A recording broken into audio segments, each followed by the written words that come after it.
potion, like a slurp jug or some shit from Fortnite. Perfect timing. Fortnite, the first game that we Fortnite. talk Oh yeah, about. this is the Fortnite podcast, right? That's yeah, right. welcome to the pod. It's been so long that it may now be the Fortnite podcast. Well, Fortnite outlives everything, including the roaches. Indeed. Welcome in, gents. It's been a minute. A few things have happened. A couple of things. Just a few. We had a wipe. We had some hot fixes. There is more than we can possibly cover in this podcast, but I'm glad to be here. I'm glad to be back. About it, if we don't do the normal complain about druids and rogues for 40 minutes, we might be able to get through it all. Maybe. And rangers. It's true. So, so if you skip that stuff, maybe we can get all the patch stuff in. That being said, I still hate druids. Anyway. And fuck clerics too, dude. Who plays cleric? Oh, we'll talk about that too. All right. So what else are we on? Like 1,000? 37. I think I incorrectly said 37 last time. I had to go back and look it up. So I believe we're on 37. All right. Yeah. That's what's on the thumbnail out there. The podcast does still exist. We're back on monthly, it seems. But we do have 4 members. I don't think Odin did say he's not joining us, correct? Yeah, he said he's a bit swamped with the work. Yeah. No Odin tonight. Yeah. One of these days, once we get back on a little bit more frequent basis, maybe we'll start having guests on again. But for today, it's the HTL crew. Once Josh gets back to his seat, he is doing his customary make food for the podcast move. So let's kick it off. There's so many different places that we can start. I thought it might be good to go around the room, the virtual room, and name your number one most favorite thing about the wipe so far. And that can include any hot fix thereafter. Your absolute favorite thing, and then the thing you absolutely hate the most. Right. So both sides of the coin, and then we'll figure out where we want to take the discussion based on everyone's response. And feel free to duplicate. You do not have to come up with something unique. I'll just start because, I said so. But SSF has been my favorite thing. I remember we can go back to the podcast before the wipe, and I was pretty tentative about SSF. I wasn't sure if I was going to like it. I said they could definitely try it because it's very low risk, but I'm not like your typical SSF player. I'm not like your Soapy or your zero to hero end boss guy. So I wasn't sure if I was going to like it a lot. But this season with SSF, the game has never been more fun for me personally. I love just the feeling of starting with nothing and slowly progressing, and everybody I fight is at different varying levels of gear and stats, and the game just feels way more organic in the solo self-found habitat. And I am a little sad to see it go in a couple of days, and I'm not sure I'm going to play that much more after Market is back. But that's just one of my favorite thing. My least favorite thing this wipe so far probably has to be either the boss summoning, or no, the fact that they time-gated bosses. The summoning itself is actually not that bad. We'll talk about that too. But the fact that they time-gated bosses for the first week of the wipe during your drops campaign, just I'm gonna say it's just stupid. What are you doing? Farming bosses is this game half the time, and just not letting people do it for a week is ludicrous. But those are my two thingies. SF great. Bosses not being killable, bad. Pretty simple. All right, Alex. Hello, Alex, the end boss. Name's Alex. Yeah, I'm just to clarify. Don't call me Alex unless you're Arcane or Sobad or yes. Fair enough. My bad. Fuck, it's gonna be all over now. I've just sentenced myself to death. Oh, Alex, how we doing? Thanks, Alex. Great. All right. Obviously, yeah, I have to agree. Solo self-found is a progression scale that matches to the character that ties to the player in the chair. It's actually something that you feel the full growth of. Whereas when you get a market item, you enjoy seeing the market item and you enjoy selling it and you enjoy the cash from it. But the "this is mine" antique feel is definitely settled with the solo self-found mechanic. It really hits it home. It's nice because every fight feels more organic. You're not like Captain Super Gigabus RMT or min-maxing Sweatboard. it's like you said, when you get into a battle, you never know what you're going to get, and you never know what loot you're going to pick up, and that goes in tangent with the breakpoints and the brackets being reduced to where you can 0 to hero and a high roller. So mine's kind of the combo of those two things. Solo Self-Found enables a really fun version with the addition of the completely naked Squire kit high roller runs. Now you've got like, not only do you know if you're going to get third partied by like the random Timmy, but that Timmy could be in like a couple of stacked epics and take you out, you know? So it's like you actually, when you see the players roaming the dungeon, they're both a threat and a concern, but you have to actually actively go back and forth between knowing what you're going to be doing with that player and then like the next player in the battle, because you don't know who's going to show up. But that Solo Self-Found plus that is just, it's perfect. I don't want that to go in. The worst thing is going to be when they remove the Solo Self-Found and the market gets flooded with all this new gear with +3 move speed and Agi all over, and we have 330 move speed Cleric with Lantern out running you down full speed with Smite while swinging. So enjoy that stuff because that's on the way. All right, Josh. So with Arcane, because I think Josh is too busy chewing steak. He's gonna take forever. You already know this. All right, fuck it, do it, Josh, do it. All right, here we go. All right, no, I'll go. That's I'm okay. I'm gonna go the exact opposite. Just wait. This is actually perfect because we had the two players who were on the side of Reddit for the side of SSF being good. And I'm gonna go. Reddit says I do. 'Cause I'm on the other side. This. Well, there's 2 You're sides. always on the other side. That can't always be true. Yes, that's literally your. It could be. If there's 2 sides, then someone should be on the other side. That just happens to be me pretty often. That's not how. Anyway, this is my time, Alex. Let me speak. I hate you. No, I'm just kidding. But anyway, to be on the other side, SSF blows. This is so boring. I can't buy any of the gear to create any kits at all. If I get any piece of gear for anything that's not my main class, it just goes and sits in my stash. I have like 4 stash tabs full of shit that I can't sell. I don't have any money. I can't summon the bosses because I can't buy the bones that I need to summon the bosses. So I'm a little bit negative this wipe. SSF is like a good concept, and I'm okay with it being in the game for a couple weeks because I think a lot of people do like it. I can't wait for it to end because I want to actually play the game again. Right now I can't wear any gear, and I can't summon bosses, and a huge amount of the maps have no treasure piles or POIs, so there's like very little for me to do. So I will be the contrarian and the negative for this podcast this time. But on the side of good, the unique change to the roles is really good. I think the uniques are super fun. They're either totally worthless, or they're amazing, or they're like on-rolled, but they're not a high roll. And so I like the idea of not being able to re-roll the uniques and artifacts. I think it's cool. It's just like what you find is what you get. And that has really created a much deeper sense of like maximum progression value at the end game. Because now it feels more like Diablo or PoE, where like I might want Cat Ice or Bloodthirst, but you really only want them if they have like really good rolls. And of course they're good anyway. But I don't know, that sense right now where like 3 out of 7 of the artifacts or the uniques that I found are like useless, but the other ones are really good. Like I know they're worth a ton of money. It's like 12% action speed, plus 12 health, plus 50 armor on a chest piece. Like these pieces are really good. Yeah. Hold on. Nuts. Do you know that the artifacts don't roll the same as the uniques?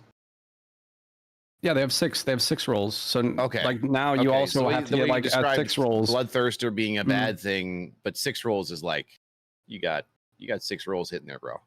Yeah, but if 6 hit, that's like jackpot. Like these artifacts are gonna be worth like $1 million this wipe if they're actually 6 on rolls and 6 high rolls. So I don't care for SSF. I don't like boss summoning. I feel like they've taken a lot of content out of the game.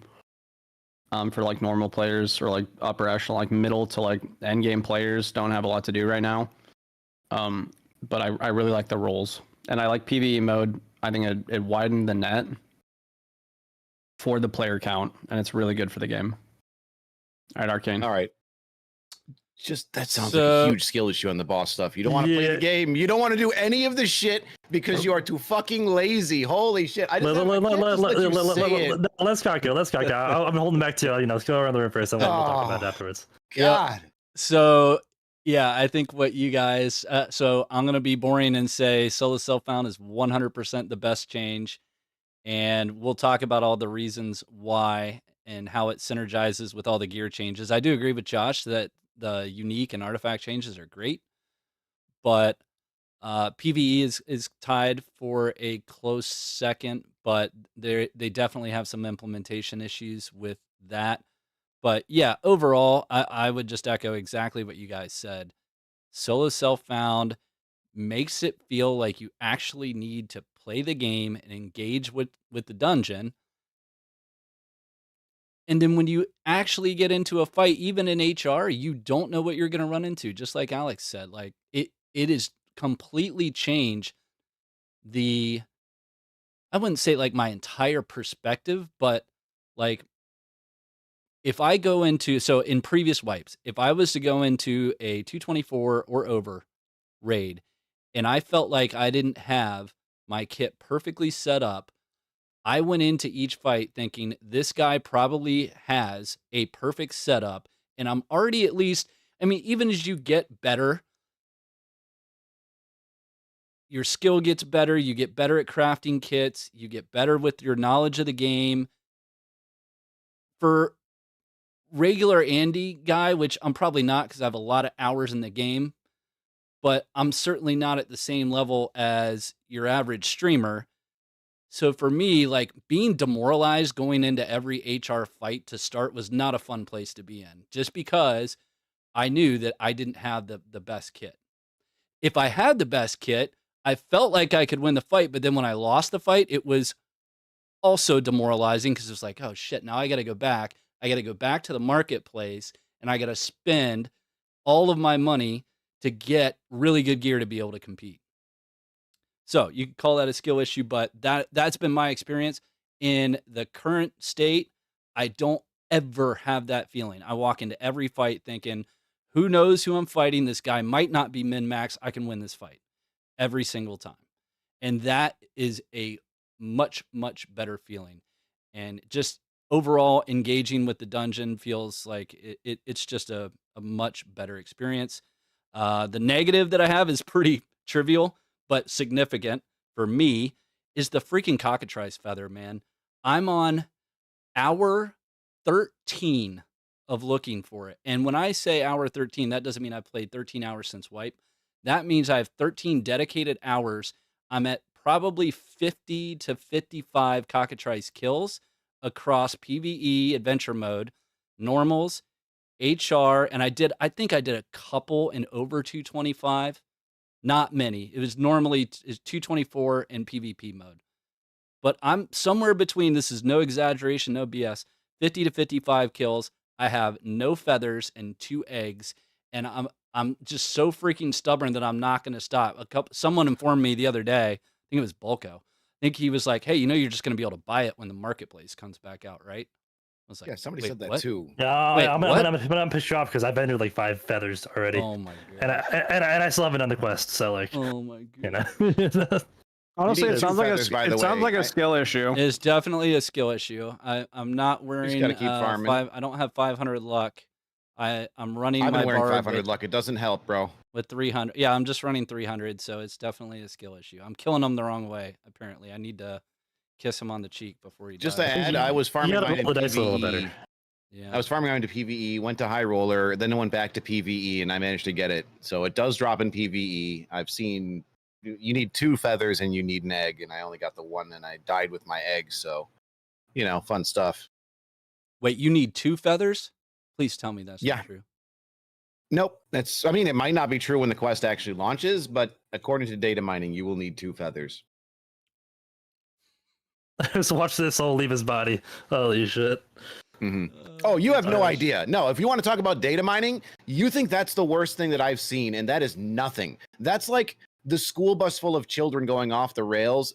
I have seen a volcano explode and destroy an orphanage and an entire orphan planet. What's coming in the quest line, if it goes live the way it is going to be basically 5 of every unique treasure, every gold bowl, every fucking chalice, every single one. You need 5 of them each. So complain about the feather all you fucking want. The feather drops in PvE and can be ground for.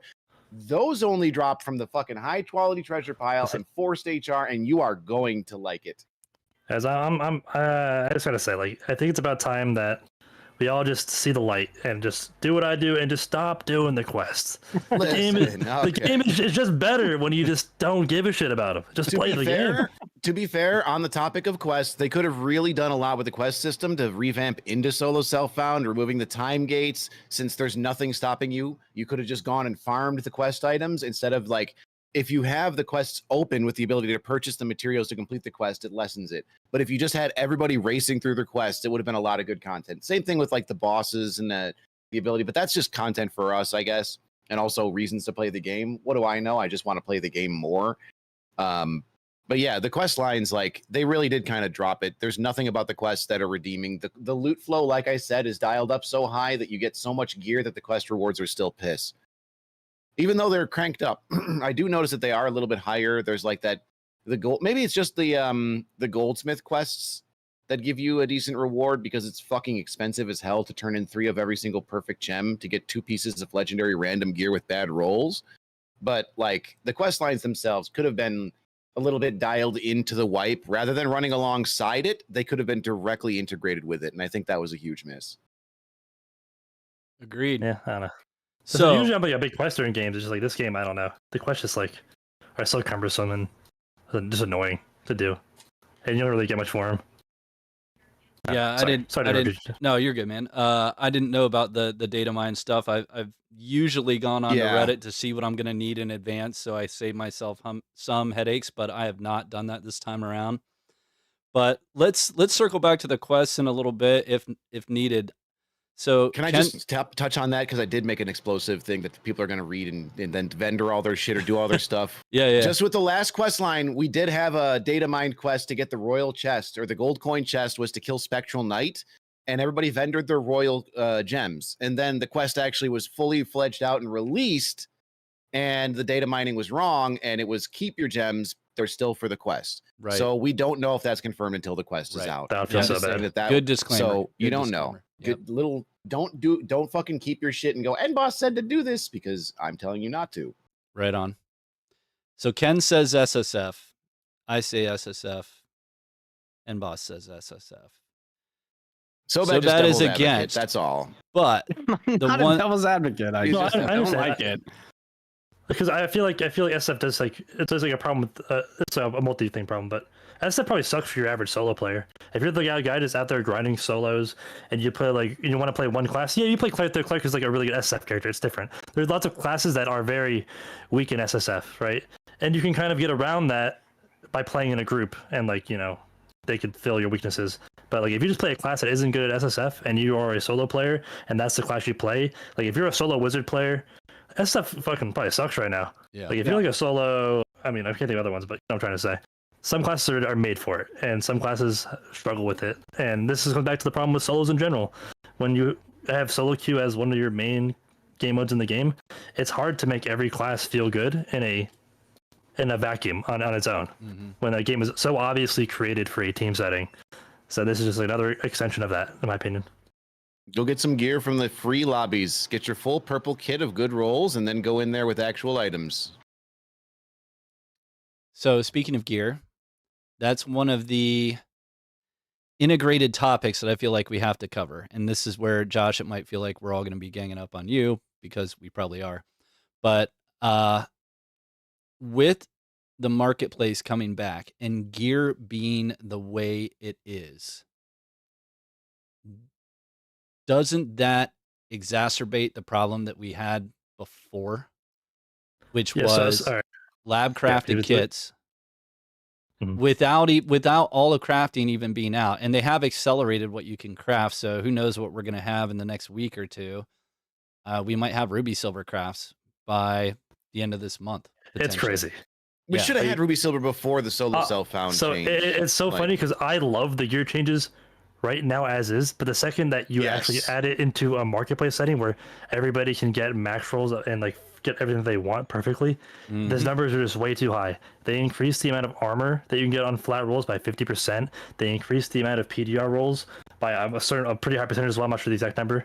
They added move speed percent rolls on fucking every piece of gear. Like the fact that you're just going to be able to be a 70% PDR fighter at 330 with weapons out, no sprint, because that's just the numbers they gave us. And you have 3 of all base stats. You can get it's just crazy. Like, but it's okay to be crazy in the setting of SSF, where you're not going to be able to Yeah. get quad on roll pieces on all your pieces, and by some fucking miracle that you do, You earned eventually it. you're gonna die. You earned it. Well, you earned it, but when you die, you're not gonna have it anymore. So Right. I always talk about I talk about kidney pounder, like, and like very rich players in this game as an example. Like, if I'm playing last season and I kill kidney pounder, right, and he's in full quad on roll bis, 7 life after death inventory. I killed him. Holy shit, I killed him. It feels good for me. But I know he has 18 more sets of that in his bank. Yep. He's just gonna put another one on and do it again, and probably run it down a second time because it's kidney pounder. Okay, and then he's gonna put on his third bis set. But if I do kill him this season, right, that's his gear. Yeah. And he doesn't have the backup Actually bis. Yeah. kneecapped him. I heard Right. him. Yep. You've put them back down the line, taken him down a couple of rungs. He's forced back into maybe PvE mode to go gear up and collect some money to re-establish a pillow or a bank. And then he gets some gear, he takes it out, and he can go back into high roller. There's an actual gameplay loop that is really steady, that involves playing the game, not playing a marketplace, not playing the other pixel generators. And I think that's what really drives home the fun of it. 100%. That's the part. Like, they want you in the dungeon. Now, boss summoning sucks right now because we're used to, I walk in and it's a free fucking boss. Like, on Sobad's point of like, I don't like to summon the things because I don't like to collect the things. Well, that's because we're used to a certain way. You've been waking up to steak and eggs, and now you got fucking cheese and omelets and whatever, like, it's different, and it's a completely different setup, and we had been tailored to enjoy this one thing. It's different now. The boss loot weight, it's way better. It's not. I've killed several bosses and gotten nothing but piss. But the artifact chance is way higher. Those artifact rolls are meaningful, and it takes effort to actually get in there and do the boss summon. It's way more risky, but I think the juice is worth the squeeze. And it feels so good when you go down there every floor with your little boss bell or your warlord horn, and you spawn in and you get to the boss room and you open every single fucking door and you are watching every single time. Bosses have 50% more life now, so it's not like you're going to go around and just bonk through them. Warlord is actually pretty engaging, and the entire time you're like, fucking hope nobody shows up. Fucking, you got like all these locations, like, is there red on this side? All right, so if we dip through, we go 3 modules east, we can jump into these reds. It's a really different experience, but it's like, it puts you back in the dungeon, in the driver's seat, and not sitting at the trade window and not sitting around. And like you said, it's a good feeling when you take down some of those titans because you've actually impacted them. Fighting other players feels great on the whole. I just don't see I don't see the benefits of that marketplace. I see only the steep slope downward with the integrations of all the gear, with the move speed, with the weapon damage, with the 3+ stats. It's going to be fucking awful. We're going to see, like, you think clerics are bad now and you hate getting run down by a 270. You're going to have a 330 with weapon out cleric easily. Same with a Bardish barbarian chasing you down. These min-max kits are going to blow your fucking mind, and they're going to take you out of the game faster than you ever thought possible. But that's, I'm terrified for the market. I'm a doomer on that regard. I think this is the best wipe we've had, and I think it's going to doom out with the market. One more thing, another great positive for SSF, because I thought about this the other day. I was like, when I'm playing now when I'm playing Dark and Darker, I'm playing Dark and Darker. Like, I'm in the dungeon. Yep. Way more. Like, you don't realize how many fucking hours of your life you wasted playing Spreadsheet Simulator on the marketplace, putting these kits together, selling things, managing all 10 of your market slots on 15 characters, and just trying to store the gold you get from all of it. Like, that was like probably 40% of my gameplay last season. Whereas like 80% of my gameplay now is just me in the dungeon, fucking either dying or winning. It's just way more fun. Way more fun. Yeah, I've had such a great time playing. And we've talked about PvE being like like a fallback. A gearing mode, but it's a fallback mode too. Mm-hmm. When I get to that point where I've like lost all my kits and I'm like, I'm gonna go fucking punch myself in the face in the corner. Instead, I just go, I'm gonna queue PvE.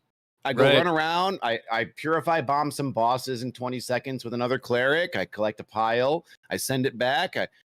I take a deep breath. I find a couple of on-rolled purples and I queue back in. Yep. It's actually a really good net that catches a lot of players. A lot of people in those lobbies too were even like, I just got fucking tilted with HR. I came back, fucked around, and now I'm ready to get back in.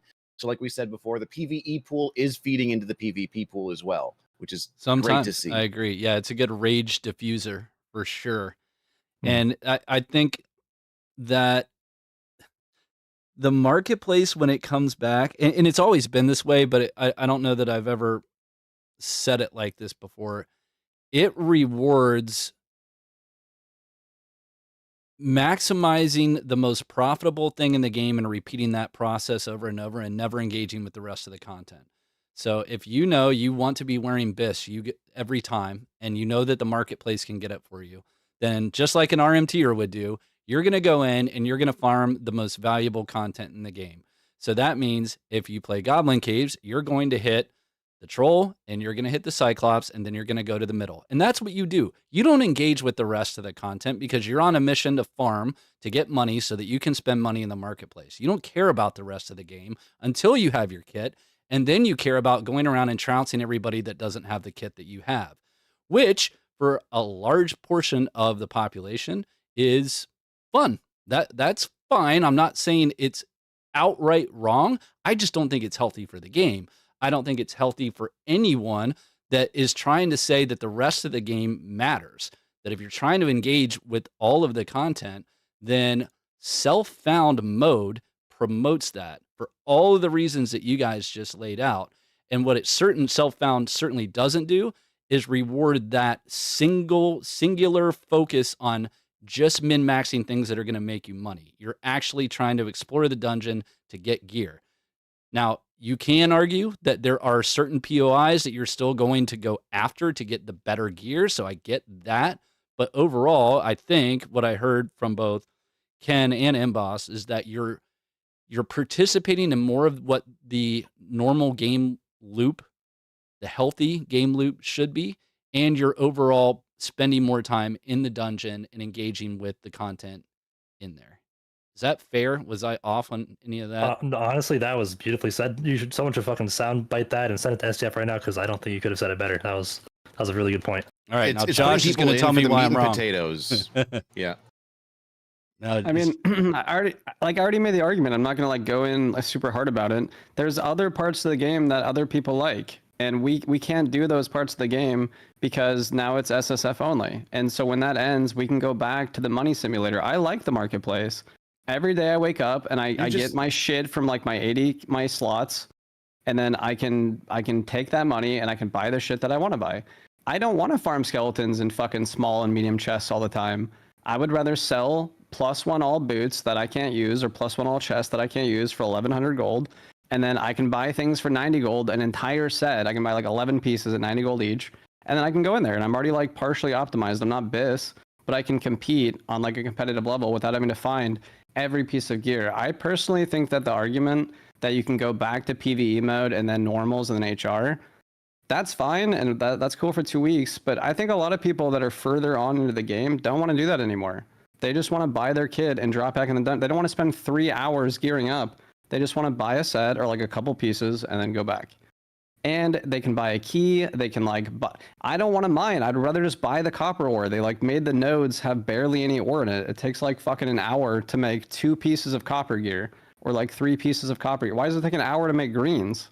You just pull legendaries from chests and uniques from chests like nonstop. They just gave us like 60 reward tokens, but they made it SSF. Like, I don't know. There's like a disparity here between the gear that you get and making the argument that SSF is better, that we should always have SSF. Like I said, I think it's fine. I'm glad you guys are having like your 2 weeks, and it's early wipe, so it's hard to say what would happen if it was SSF all wipe, if that would be a good thing or not. I feel like that would be awful. I would definitely not play if it was SSF all wipe. Would you be opposed to some kind of hybrid or compromise within the marketplace where, and we can talk about the slots and the limited amount if that's the way that it plays out, but maybe you can only sell up to a certain level of gear or so many pieces of a certain rarity, and this is an all easy solution. It's very easy. Sorry, just to cut you off. But no, go. Target does it. You just make it so you can only sell found and raid gear, like or find items, everything. It has to be. You have to find in the dungeon. You have to extract with it, and once you're extracted, it has found and raid status for 1 market sale. If you buy off the market, it loses it. You can only sell items 1 time. It can't be resold. Once it's brought into the raid from your stash and extracted a 2nd time, it can no longer be resold. So like you don't get this constant recycling of the same crazy BIS pieces over and over and over and over again. Is also a problem in there too, because the pieces, like Ken said, one raid he's like, this is my fucking chest piece. Before minted gear was out, I remember we killed him on runes. So you're gold mining, and you're like, this is my fucking chest, dude. I lost this in an HR like 3 weeks ago. I remember this fucking chest. Yeah. Like it was like the gear doesn't have any. It doesn't get pushed out of the economy. But just to like touch what what Sobad was saying is he even pointed it out there for me, in my opinion. Like what Arcane was saying is that the intended gameplay loop is to have you in the dungeon as much as possible, not sitting at the market. And everyone agrees on that.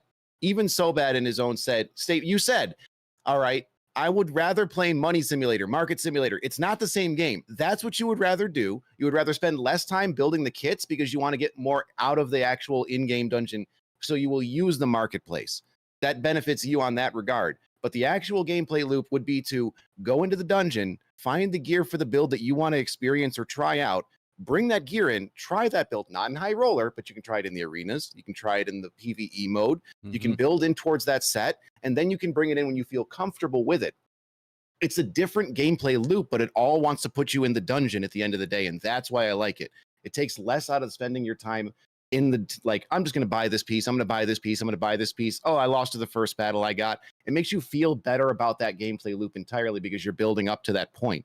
That's why I like it differently. I don't like the idea of just like, all right, I'm going to buy all my on-roll pieces with the gold that I have. It doesn't feel right in the overall economy of the things. And with the gear changes, I think it's going to be more terrible. I can't say for sure, but I'm just going to wait and hold that out. But yeah, I think it's a different game. When you talk about playing the marketplace, it's the money simulator aspect. It's not what puts you in the dungeon. At the end of the day, the main goal is always to have you wanting to get back in the dungeon, either with the new gear you found to test it or the new gear you found to go kill people. They just want you in the queue in the game.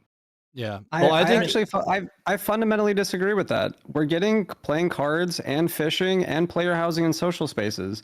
I don't think they want you to just be in the dungeon. They want the multiple pillars. They want you to hang out. They want you to feel comfortable when you go in the dungeon. You shouldn't always be in the dungeon. Okay, but all of those aspects revolve around involving like major groupings of other players, right? Player housing, going in the game to fish, playing cards with other people. Market is just sitting there clicking a button, going back and forth. There's no like entwined gameplay loop. Yeah, it's a stock market simulator, but it's still not part of the actual game. I think it's just something that was like, you have this wonderful, incredibly well-built city of the game, and then you have like a fucking house in the shack and the way in the forest. That's the marketplace. It wasn't something that was going to be integrated with the game originally. I think it was just a way to like get people moving quickly through the dungeon. Well, Josh, I think that the strongest part of your argument from my perspective is that it does feel bad when you pick up really good gear if you don't play other classes or you don't want to play other classes, and you've got to have this piece just sitting in your inventory and it has no real value. I completely understand that argument, and that's why I think what Ken said is fucking brilliant. Would you, as the lone wolf in this conversation, consider that as a viable compromise where the gear that you find, if it has, and Ken, would you say expressed gear would be okay too, or would it have to be? Okay. As long as it's one time. Looted or minted by you, then you can sell it on the marketplace. And then no resale. How much does that hurt the vibe that you're going for? I don't know. Honestly, it hurts it because that means when I kill somebody, I don't get anything. I don't get to sell their gear. It changes the way now when I'm killing people, right? And I'm like looting their items. I'm not looking at items now as okay, this item is worth this amount of money in the marketplace. I am looking at items as this item is valuable in this way to me, and I would use this item. Yep. It'd be quad on roll bis, but if it's not for me, it's rotting in the dungeon. Fuck it, it's leaving there. Or unless I have a teammate, which is why I think this is like not as much of a problem in trios. And SSF feels a lot better when you have a team, because like when you find these pieces of gear that are really good that aren't for your classes that you play, and I could loot this crazy piece of fighter, find curious. I'm like, I could use this. Do you want this, Jay? Or do you want this N-box? Do you want this? You know, and then the gear gets distributed amongst the team, and it feels better. But like I said, it does kind of feel bad for the solo players who only like want to play certain classes. But I think the limited market suggestion I made would work. But I do think we have to add this mindset of just killing players and looking at their gear as monetary value. I think that's part of why the marketplace sucks to be in with. Or I don't know where I'm going with this thought, but I feel so much more satisfied playing. So you guys are like pro SSF and anti-market, and I just feel like I'm the opposite. This is me saying this. Right. I never thought I would be on this side of the argument. I never thought I would be. I love the marketplace. I love being I'm rich. I like seeing both sides, and I think there are players on both sides. And even when I'm looking at chat, a lot of people are agreeing with you, and I think that's okay. For me personally, with Expressman currently in the game, it means I don't get anything for killing anybody within the first 5 minutes of every dungeon. They've just moved everything into Expressman. They have shit again. Now you're saying if I kill them, I also can't sell their gear. So like I literally get nothing for killing anybody. You get to wear it. I get. What if I can't use it? I get think we can actual expand nothing. more. I think we will expand more on like the idea of it. Like obviously this is just a test. It's just not even like we call it solo self-found, but all this is no marketplace. You know, we're giving it a lot more grandeur to it. All they did was tweak one little dial from on to off, and we're having a lot of fun. Imagine when they actually flesh it out, and now you get like a token for every murder in the dungeon, an ear that you can take to the goblin, and it'll take an ear and give you a fucking random purple higher quality. Like there are so many ways to make this all go so much better together. And we have the variation one of the expressman. All right. I like the expressman analogy where you have to click and drag every item into its individual slot. Now you have to purchase it back one by one. We've got the very basic SSF, and I'd like to see it expanded upon. So I'd like to see what they're going to do with it and the different like ways they can incorporate the quests and PvP. And so like, I'm really excited to see where they go, but I think this is just the start. I mean, it's a good experiment, and I even though I don't care for SSF, like I said, I still think the first 2 weeks of every wipe, that's SSF now. Like I feel like that this was a good experiment, and a huge amount of players like it, and those who don't like it know it's going to end. So it's like Tarkov, like you get market when you hit level 20, and so we get market 2 weeks in. Well, Tarkov started with this. That's where they took it from, I think. Is Tarkov actually started with no flea for the wipe. So several weeks of no trading was what brought this into Dark and Darker, I think. How long do we think it'll take before we can say whether or not the reintroduction of the marketplace is good or bad for the game overall? Irregardless of our own individual perspectives, will it take a week and then we look at the player 3 count? days. 3 days? It's hard to. It's definitely wipe or season based because I think this season is going to be a disaster just because of the power level of the gear specifically. Like regardless of like what marketplace does to the game vibe in general, this season will be a problem just because of the power level of gear. And once you have access to all of the best gear on certain characters, it is just going to be disgusting. But so that's this season specific. Yeah, I think it's going to drop off real quick once that comes out. I think people are going to log in, test their builds, realize either their build sucks or their build just can't compete against super 250 HP, 330 move speed Bardiche. Like once that, like it's going to be fun for those days where everything gets tossed up into the salad mix, right? And then the only thing that falls out of it are going to be 3 meta builds that define everything you see for the next 2 months, and it's going to suck. And that's when the player count's going to just start to drop. You're going to see those 330 move speed clerics and barbarians sprinting at you, or like an infinite cast something. It's just not going to be a great time for anybody. That's what I feel is going to happen. I'm a doomer on the fucking market. That's when the rest of the content for the wipe becomes balance changes. Like the reintroduction of the marketplace is going to cause SDF and crew to be doing nothing but responding to people going nuts about overpowered clerics and barbarians, just like Emboss said. Like this movement speed change to having it on different pieces, and maybe this is a good segue into the gear changes. We've been here before. It's a disaster. Sorry, continue. One thing that is a silver lining in this that is the move speed being distributed amongst multiple pieces. It should probably be it definitely should be way less. But now you can get a pair of boots that don't have move speed, and you're like, oh, these are still good boots. And it's not the end of the world that they don't have +5, because what's the max roll on boots now? 2? 3. Is it 3? 3. Yeah, you can roll the +3 on boots. Okay. 3 + 2 agi, or 3 agi. Okay. I have not seen a +3. 2 agi. I have not seen a +3. But yeah, so I do like that part of it, where it doesn't feel like every piece is complete trash if it doesn't have max move speed. But now, or your boots don't feel like trash if they don't have max move speed, which is 3. But now it's like, if every piece doesn't have at least a little bit of move speed on it, and if you're going to have a little, you might as well have max. So now every piece that can have move speed should probably have move speed, and every piece that can have +all should have +all. Then it's like, we're kind of back where we were again, except now it's way worse because it affects more pieces. So in some, like, we robbed Peter to pay Paul a lot of different times. Boots, a little bit better. Everything else now affected in much the same way. The other part about the marketplace coming out that we haven't really touched on is that people have an infinite wealth generator with PvE. What is gold going to look like? Because it's going to be inflated as fuck from people just sitting in PvE farming it the entire time. What is gear going to look like up to an epic quality? Are legendaries just going to have like a doubling of the price tag? Like, let's say the normal scale of the economy, purples were like 100% gold value, and then legendaries were like 130. Now it's going to be like legendaries would be like 700% value because they're the unobtainium of the system. They're the ones that are out of the reach of the free PvE farm, but gold's devalued to nothing. Quest items, spectral fabrics, crafting items, what value are those going to have? I have like fucking 10 fabrics that I'm sitting on right now from farming spectral, and that's just like in the last 2 days.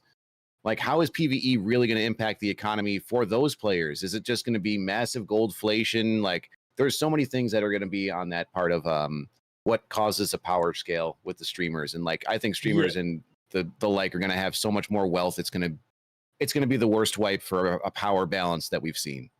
The lack of a marketplace for this period of time maybe really opened my eyes to like how the top, which is kind of like the real world, how the top 1% of the player base owns 99% of the wealth, right? Because like when there's a marketplace and like you have the best players, the players that grow the most will win the most, can sell all this gear and get all this wealth super fast. They own so much, and then once you take that away, like I think I'm a pretty decent player. Like I'm alright. I play a lot. I pulled a golden chest the first week of wipe. I have not put a singular gold in that chest. I have not had enough gold in my bank to put into that chest. Okay, the bags that I got for my whatever the drops, whatever. Those are where my gold's going. I have 0 out of 10,000 in my chest for a week and a half now. That is a good sign for the health of the economy. I think the fact that I can't get more than 5k gold in my bank, but I'm still able to play and like have fun and be satisfied, and not just have infinite amount of gold. Because not like gold comes from nowhere. If I'm getting all this gold when the marketplace is in the game, that's coming from somebody else. And now it feels like it's way more evenly distributed and way more healthy. And like even the best players in the game, they're doing well. They're not doing that well. Right.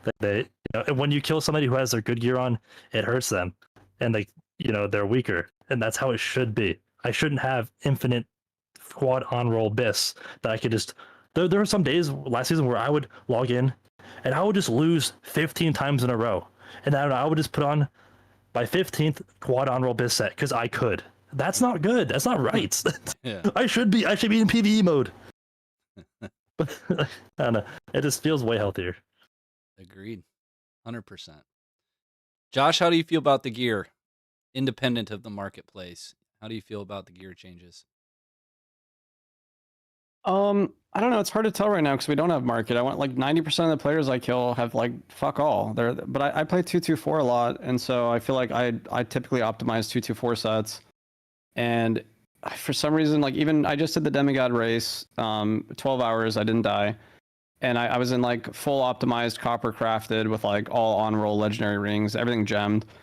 And I just like I don't know. I only killed like one other player that had like one piece of plus all gear. So I think overall, like we'll see what happens. I think the market opens up. So personally, I feel different than you guys. I think that on a long scale of time, like I already feel it coming here at the edge of 2 weeks, but on a scale of 6 weeks of SSF, the streamers and the people who can play way more have way more backup sets and way better gear than everybody else does. Everybody else plays for like 3 or 4 hours or whatever is considered casual over an amount of time, like let's say a week. They die and they lose their only set. They're just fucking zeroed. And if the market is here, they're not zeroed. They just buy some stuff back or they sell some stuff. Mode. They fall back right into PvE and they keep playing the game. You don't want all the players in PvE mode. That doesn't make any sense. You're emptying the lobbies from norms and HR. They need to be able to buy gear and reset back to like the lobbies with some gear on, because they're fighting other players who have way more shit than them. And I think the market is the only way to truly regulate a gear difference that is overcomable. But I agree with Ken. It feels like right now the maximum of all the roles. I don't know what's going to happen, but it does seem like the players who have money and who have gear are going to steamroll if they can actually get on roll like gigabis uniques and like insane legos, and like the top gear in each bracket is going to be like unkillable now because of the way rolls are. I do feel like the rolls were overdone, especially the move speed thing. Like there's like 3% move speed on a chess piece. What is that? Like all the fighters are gonna be max move speed. They said they wanted to fix the move speed meta, and they just made everybody fast that has money. Like that doesn't really fix it. If anything, it makes the stronger classes even stronger. But it makes like the magic classes weaker. But yeah, I guess that's all my thoughts. I've always hated this argument and this narrative that the marketplace is like good for the average player to buy gear and like keep up. It's like the equivalent of like Warren Buffett saying, you know, the stock market is good for, you know, the lower income human beings in society. No, the lower income human society don't have disposable income to buy fucking Apple stock. Okay, the marketplace benefits the rich way more than your average player. Like on paper, you could definitely make it. It looks it's very easy to see the marketplace and say, oh, these items are obtainable for me. Like maybe I could buy them. But Warren Buffett, Subhead over here, is buying gear that's way better than you. So yes, you are buying some gear off the marketplace, and it does feel okay. But relative to what these other people are buying, you're gonna get stomped. It's like it tricks you into thinking you can keep up, but in reality, you can't. You can't. It's so much worse for the lower end of players. But people are like spreading this narrative that it's good for it. It's so misguided. Totally agree. And it becomes a mandatory part of the game loop. You know, even if you're everyday Andy, casual gamer guy, yeah, you might feel like, oh, I can get in there, I can get into the market, and for a reasonable cost, I can pay 90 gold. I can afford 200 gold per piece. Everyone's going to have their own little budget. And the more casual player is definitely going to have a much smaller budget. And they're going to be able to go in and buy 100 to 300 gold per slot gear and feel like, okay, they can compete. And then when they go in and lose that, guess where they end up? Right back in the marketplace again. It becomes a mandatory part of the game loop for them to feel like they're not trolling themselves by going into the dungeon without using the marketplace. So that's the other gripe that I have about it.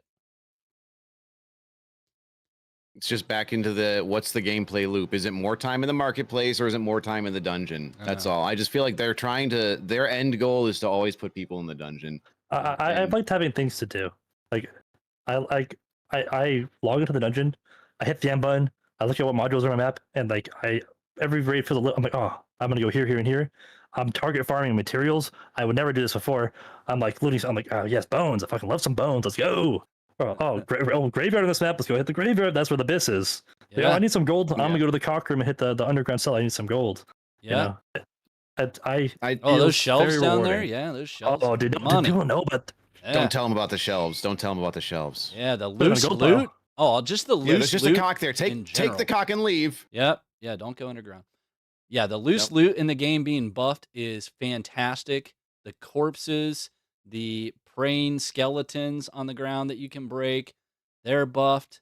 Like Did you guys have to revisit your map, brain? Yes. You know what I mean? Like revisit, like, okay, yeah. I know that there's like a skeleton body here, but like how many was there that I used to just ignore? I got to go back and find them.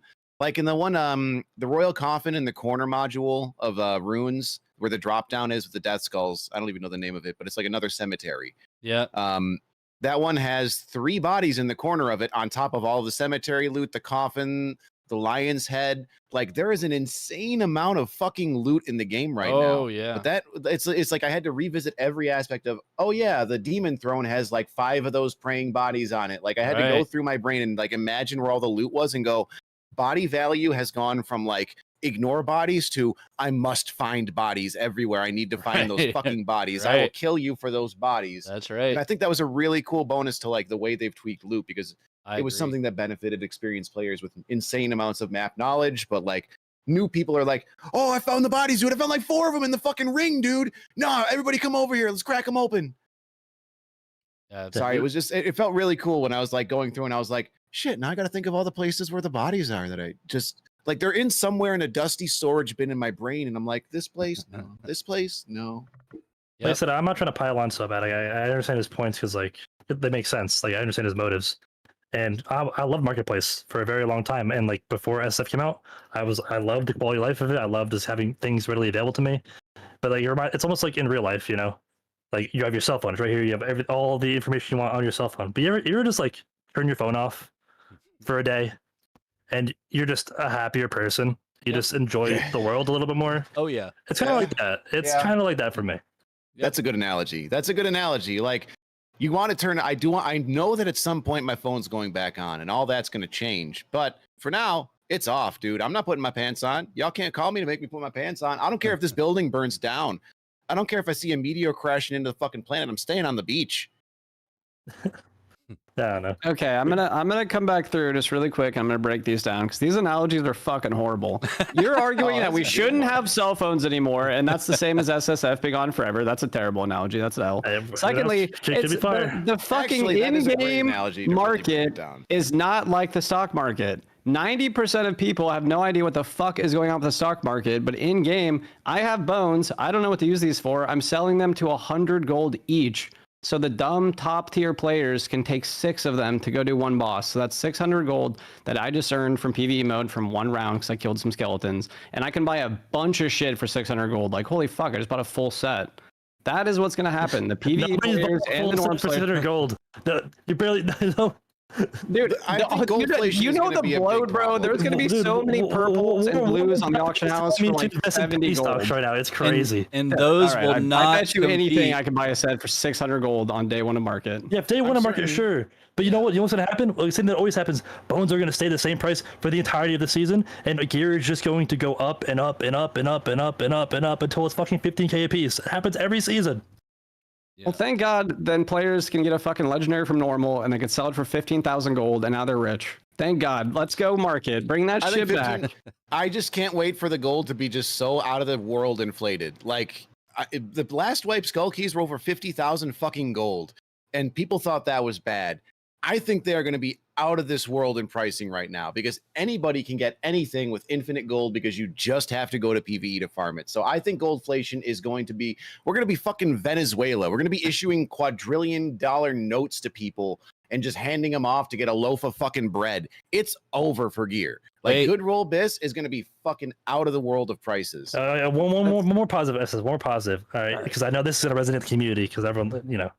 Dude, fuck streamers. Just fuck them, bro. They're not getting like fuck their handouts. Oh, They're yeah, just dude. waiting. Oh, give me all my handouts. I can't farm my gear. Can't wait for this moment to please. They gotta play the game just like everybody else. They're out there putting their boots on every morning. They're not, you know, no silver spoons. They're out there grinding. Flip that burger. Pick those mines. Get that ore, you peasant. Go, children, yearn for the mine. No, it's true. It does make them actually play, and I like that because a lot of the lobbies I was playing in duos were fighting against other streamers, and that felt fucking good because it was good fights. A lot of them were a lot of like juicy geared duos and like maybe one other squad and trios, but in duos it was a lot of fun fighting all the other players. And again, being like, I don't know if I'm fighting against Superman or I'm fighting against fucking Tiny Tim. It's just there's a complete split in the player that you're fighting.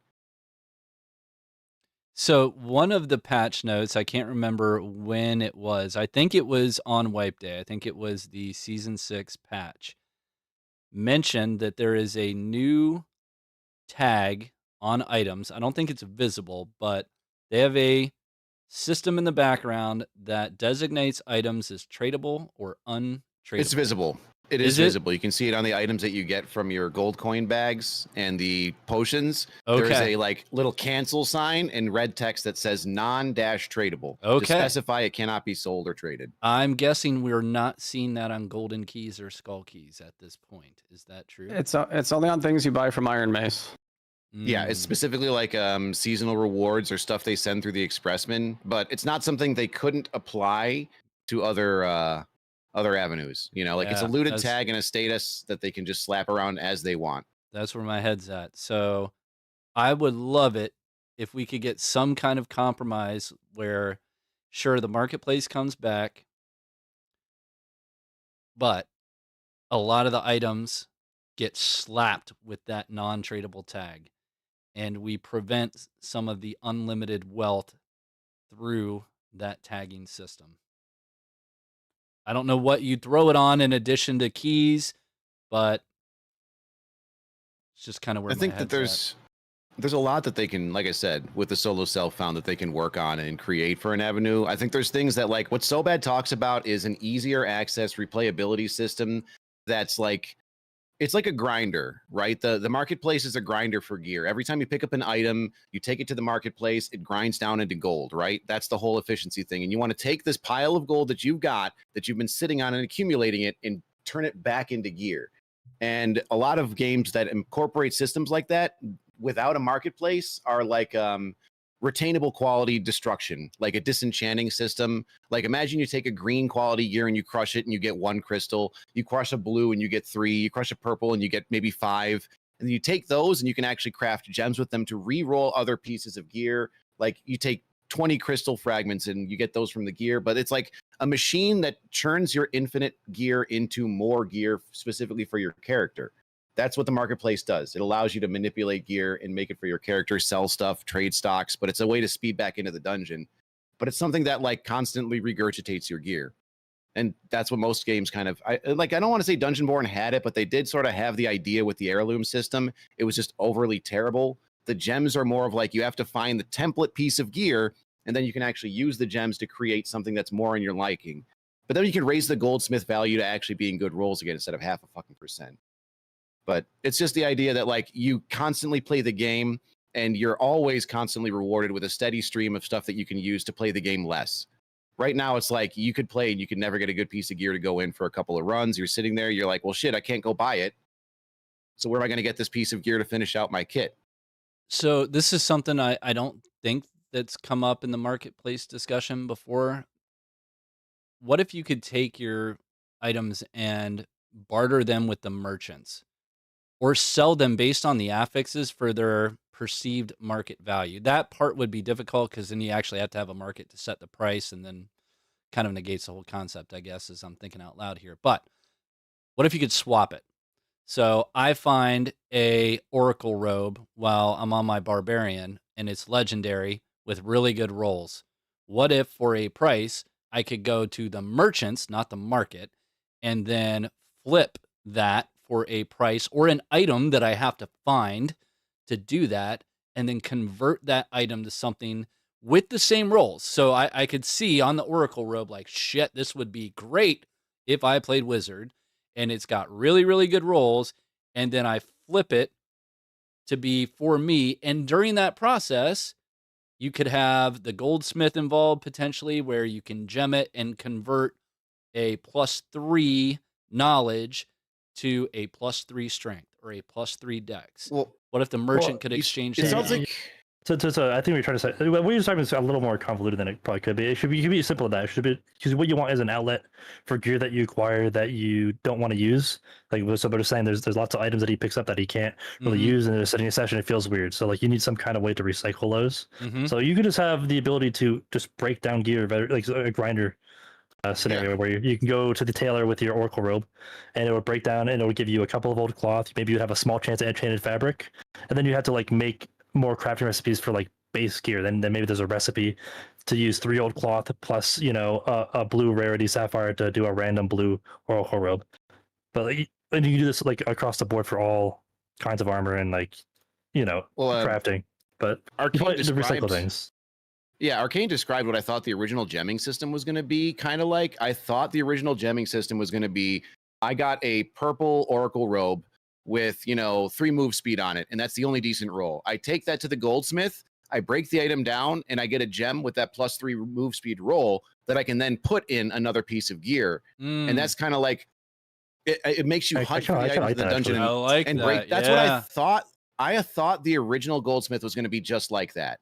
That's what I originally thought the whole plan was and the concept was. I didn't realize it was just going to be pick your stat, because I thought they wanted you to go into the dungeon and get more items out. Because when I think about something that I would design for the dungeon, it always puts me in the dungeon, like actively doing something in some way, hunting for gear, or like going to a POI, or like exploring, or even just sitting in the fucking spawn waiting for something to come patrol to me. I don't know, just something engaging in the dungeon. And I thought that's what they were doing.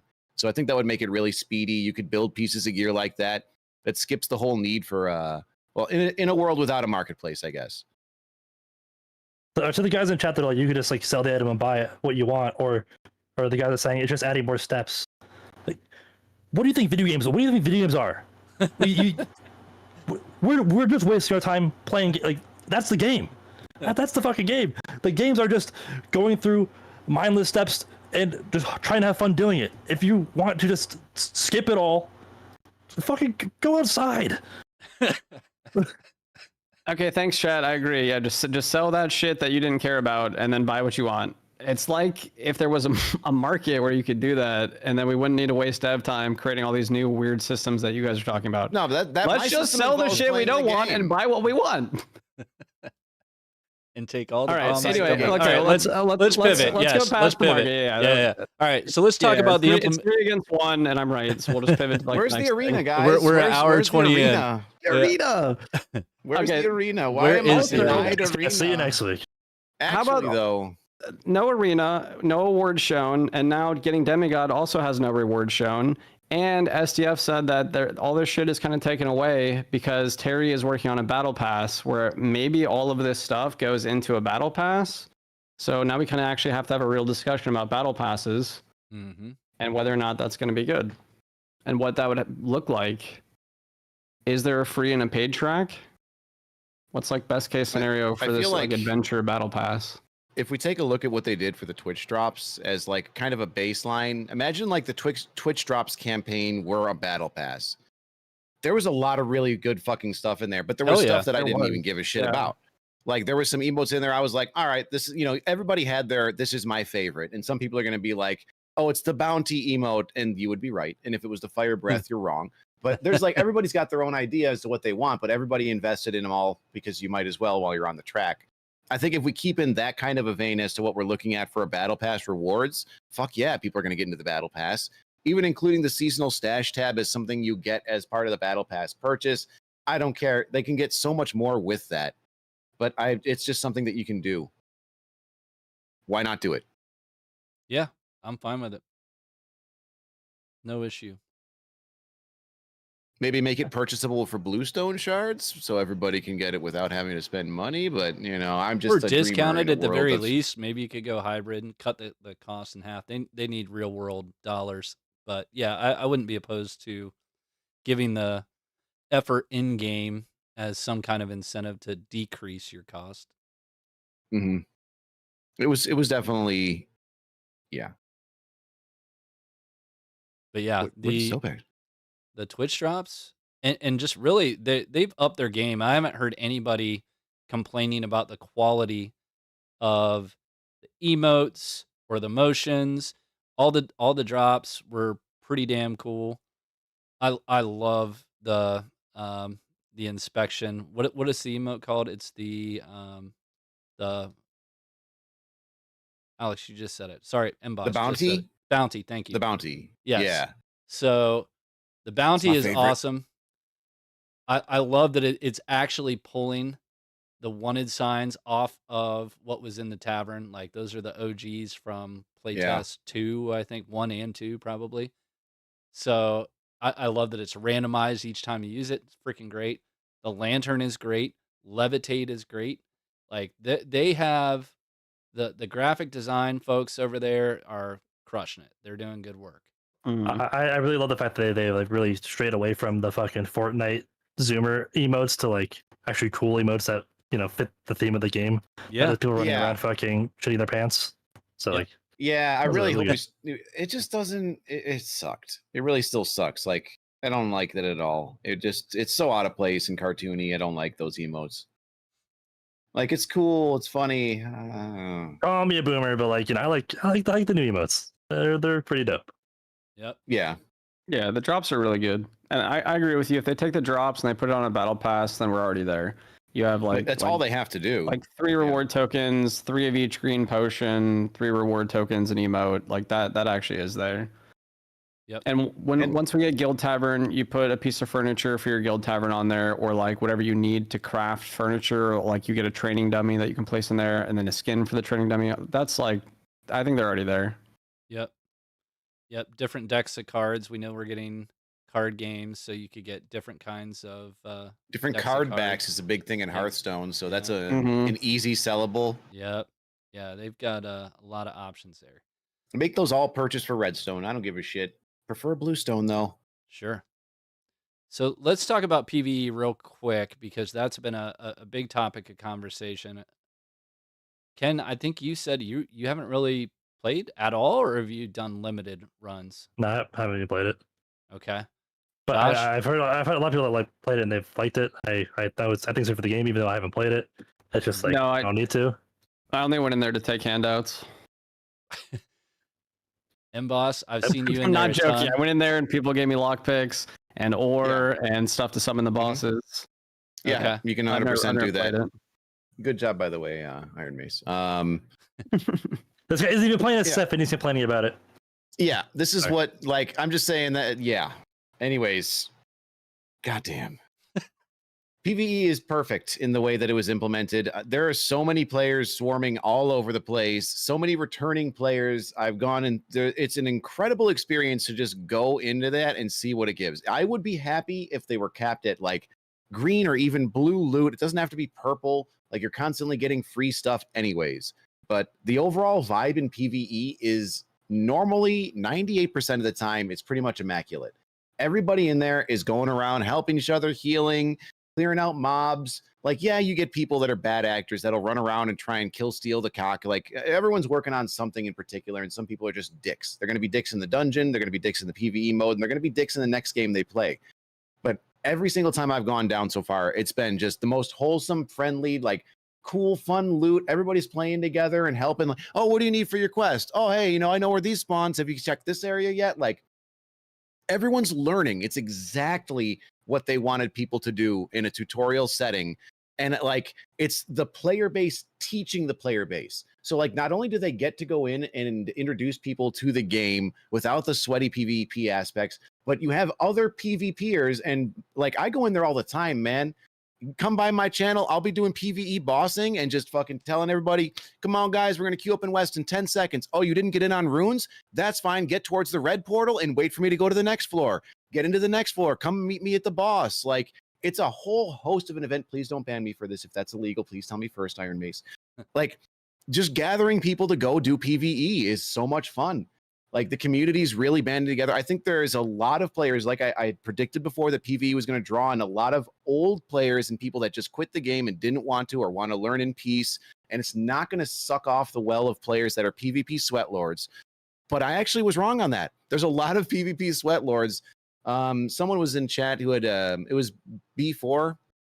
He lived at Kuma's. He's like, I thought PvE was going to be shit. I picked up my Kumas. I've been fucking going through PvE, just cutting stuff down all day. I admit it's a vibe.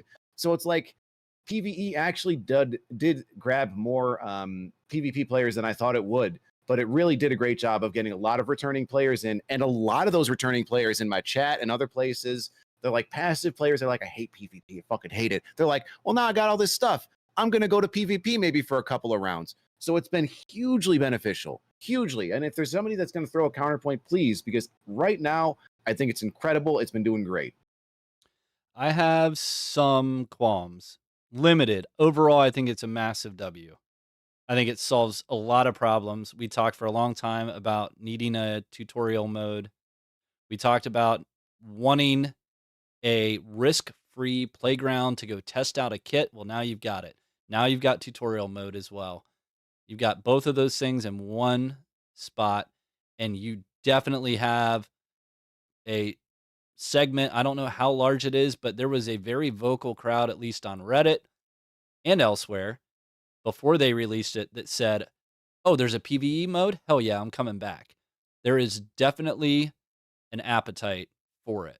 And I do think you will get people that will eventually mature from PvE and go into PvP after they feel like they've got a decent grasp of how the mobs work, how the game systems work. They will become PvP players. Not all, maybe not even half, but I will be really curious to see the data. That being said, people are finding, and I know you're saying like 98, 99% of your interactions are pretty wholesome and good. I've had the very opposite experience on Ruins, but maybe that's because of my plight for or my quest The to cockatrice feather? Yes. Because I am encountering some very salty people. Because I'm going in there, I don't want to subject another, like I'm always checking the box that says do not fill teammates, right? I'm going in solo. I don't want to subject my team to everything I want to do, which is just chase down the feather, get out and reset if I don't get it. I don't want to be that guy on the team. So I'm going in solo, and the amount of times that I've got duos and trios that are just farming feathers because they know that they're going to be able to RMT this when the marketplace comes back. They are not from North America. They are coming from other servers. And it's every single match. I've spawned in that room no less than 5 times today. And by the time I can get the wolves cleared, which I know technically I don't even really need to do, so I stopped doing it. But by the time I could get the 3 wolves cleared to get to the wall where you're going to cheese it, which I'm stopping that now too, because it's slower than actually just wedging them in between the barrel and the torch, or just using a shield because I'm playing a bard to maximize luck. So use the lantern shield and riposte the damn thing. It'll kill it faster. At any rate, by the time I can get through that, spawning in the room, I've got a 3 stack of people that are in there that aren't speaking English as their first language, that are just there to get the feather so they can sell it on the marketplace when the marketplace comes back. And it's like, dude. So I got to the point where every time I go in, now I'm that guy. Now I'm the guy spawn rushing the cockatrice, and I'm taking it from the guy that spawned in that room. And some of these people are finding very creative ways to grief you if they don't like your tactics by you taking their mob. I had a rogue that followed me around the entire map, and as soon as I went to a chest, he would loot it faster than me. He would wait for me to go to a chest, stand over my shoulder, and then snatch it right up. He would go to every door that I went to and would close the door. I even went to go, he followed me around the entire raid to the point where I went to the drawbridge. I didn't even know the drawbridge could be closed on the opposite side. Turns out it can. So I'm opening up the drawbridge. This dude, as soon as he can, double jumps across, goes to the other wheel, and starts closing it. So I had to literally leave and go to a different exit. Still issue. I mean, he's dedicating his time. I'm just telling you, effort. His effort is equaling your resistance. Go to take a red, bro. Take a red, bro. What do you mean these people? What do you mean? Whoa. Whoa, I appreciate these people because those are the kind of people that are going to force the PvE players to go to normals. So you, I'm sure at some point wanted to kill him. Where in your now brain you kill the rogue? Now you kill him. In there. You kill the cockatrice farmer. You kill the wheel closer. He's not gonna go. He's gonna go to the next floor and he's gonna read the fuck you in. You absolute psychopath. Yeah, I'm just gonna go up to the higher bracket and get my ass whooped by that same rogue. That's what I want. Kills the rogue. The rogue's gonna kill you. What are you talking about? Arcane has murder in his eyes. I don't think this is an argument. But in his blood, he's got cold water and he's dead. We can all agree griefing is bad. Obviously, this is an iteration of one of the PvE system. There are workaways around this. I would like to clarify too, Arcane, you're going every day. You're waking up bright, early. You're having your cup of coffee. You're not getting your morning shit in, and you're sprinting to the DMV. That's the cockatrice farming. You're running in there, getting in line with every other pissed off motherfucker in the entire. I turn off VoIP when I go there. I'm the goddamn Chinese gold farmer. I'm running out there killing the cockatrice. I'm getting the last hit. I'm waiting for last 2 swings. I'm popping smite and I'm fucking cracking headshots. And I'm snatching it and I'm running away as fast as I can so you can't slur spam me. Like I'm fucking going in there and I have killed him hundreds of times and I haven't seen shit. Just to clarify, I got 1 feather. And I've seen 2 eggs before they nerfed the drop rate when I was playing in groups with you guys. So bad, I think. And then I died with that egg, and now I've never seen another egg. Oh, but I'm doing it. Yeah. Well, also, I feel I'm blessed because I don't have this issue. I actually got really lucky because, and I'm not trying to say this to grief you guys. I've seen the complaints. I hear the complaints. The drop rate on some of the early quest items should be way fucking higher. There's no way it should take you 12 hours to finish a stupid cockatrice quest. There's only 1 goddamn cockatrice on the map. The quest is fucking sometimes 2. Yeah, it could be 2 unless the raid spawns. Right? That's a terrible quest idea and a terrible drop rate. But I got the egg with you, boss, on my first ever cockatrice kill. I got the egg. Yes. And then I went solo, and on my 3rd one I got the feathers. Like I'm just super lucky on that. But it took me like 12 straight hours to get my thick wolf pelts on stream. 12 straight hours playing barbarian, breaking doors, running to the wolves, killing the wolves, and I was like, where are these fucking pelts, dude? I'm killing like 15 wolves around, and I Did haven't you go seen to high pelt. roller for your pelts? Just No, to clarify. I was on Okay, norms. I got mine pretty quick in high roller. Now we had Yeah, to battle same. for them. I forgot who I was playing with, but we literally every single time we'd go there, we fought the same duo doing the same thing. Like I said, you're going to the DMV. Yeah, you see the same people. You see for the sure. same fucking people all farming the same quest, and we fought like I think we were 4 wins and they were 2 wins by the end of the night. Like we had just battled them constantly. At one point in normals, we died to them, and I was like, let's just go back. Let's just see. And then we get in there. I see the timer bar. I'm like, I think this is it. We run over to there, and I actually see the guy because we killed his teammate. He comes running back with his naked teammate. I'm like, round 2. Fucking just after we looted our corpses, we went and killed him. It was fun, but yeah, I kind of like that it forces quest fighting, but it's also like I said, it's way out of the realm. It's the first fucking quest, man. Yeah. Either make all the quests this ridiculously time gated to make the rewards insane, or like, crank the dial a little bit here. Yeah, I do agree with you though. It is nice to have that POI. Like every single match, there was like 4 to 6 people at the Ice Wolves. We finally have like an actual place where people are congregating on the map. And then Cockatrice is like always PvP. So I do kind of like that part. They just need to find a way to make it like a bit less egregious. Great point, because I want to talk about this too. And this is kind of tie into like maybe the Fog of War thing we'll talk about later. Is that I love the fact that they are points of interest, whether they're high value or low value, whatever they're for a quest, valuable modules, whatever it is. The fact that there are points on the map where I want to go to, and other people want to go to, for something, and if for whatever reason we're there at the same time, we have to work it out physically, and winner gets that point of interest, and that feels great.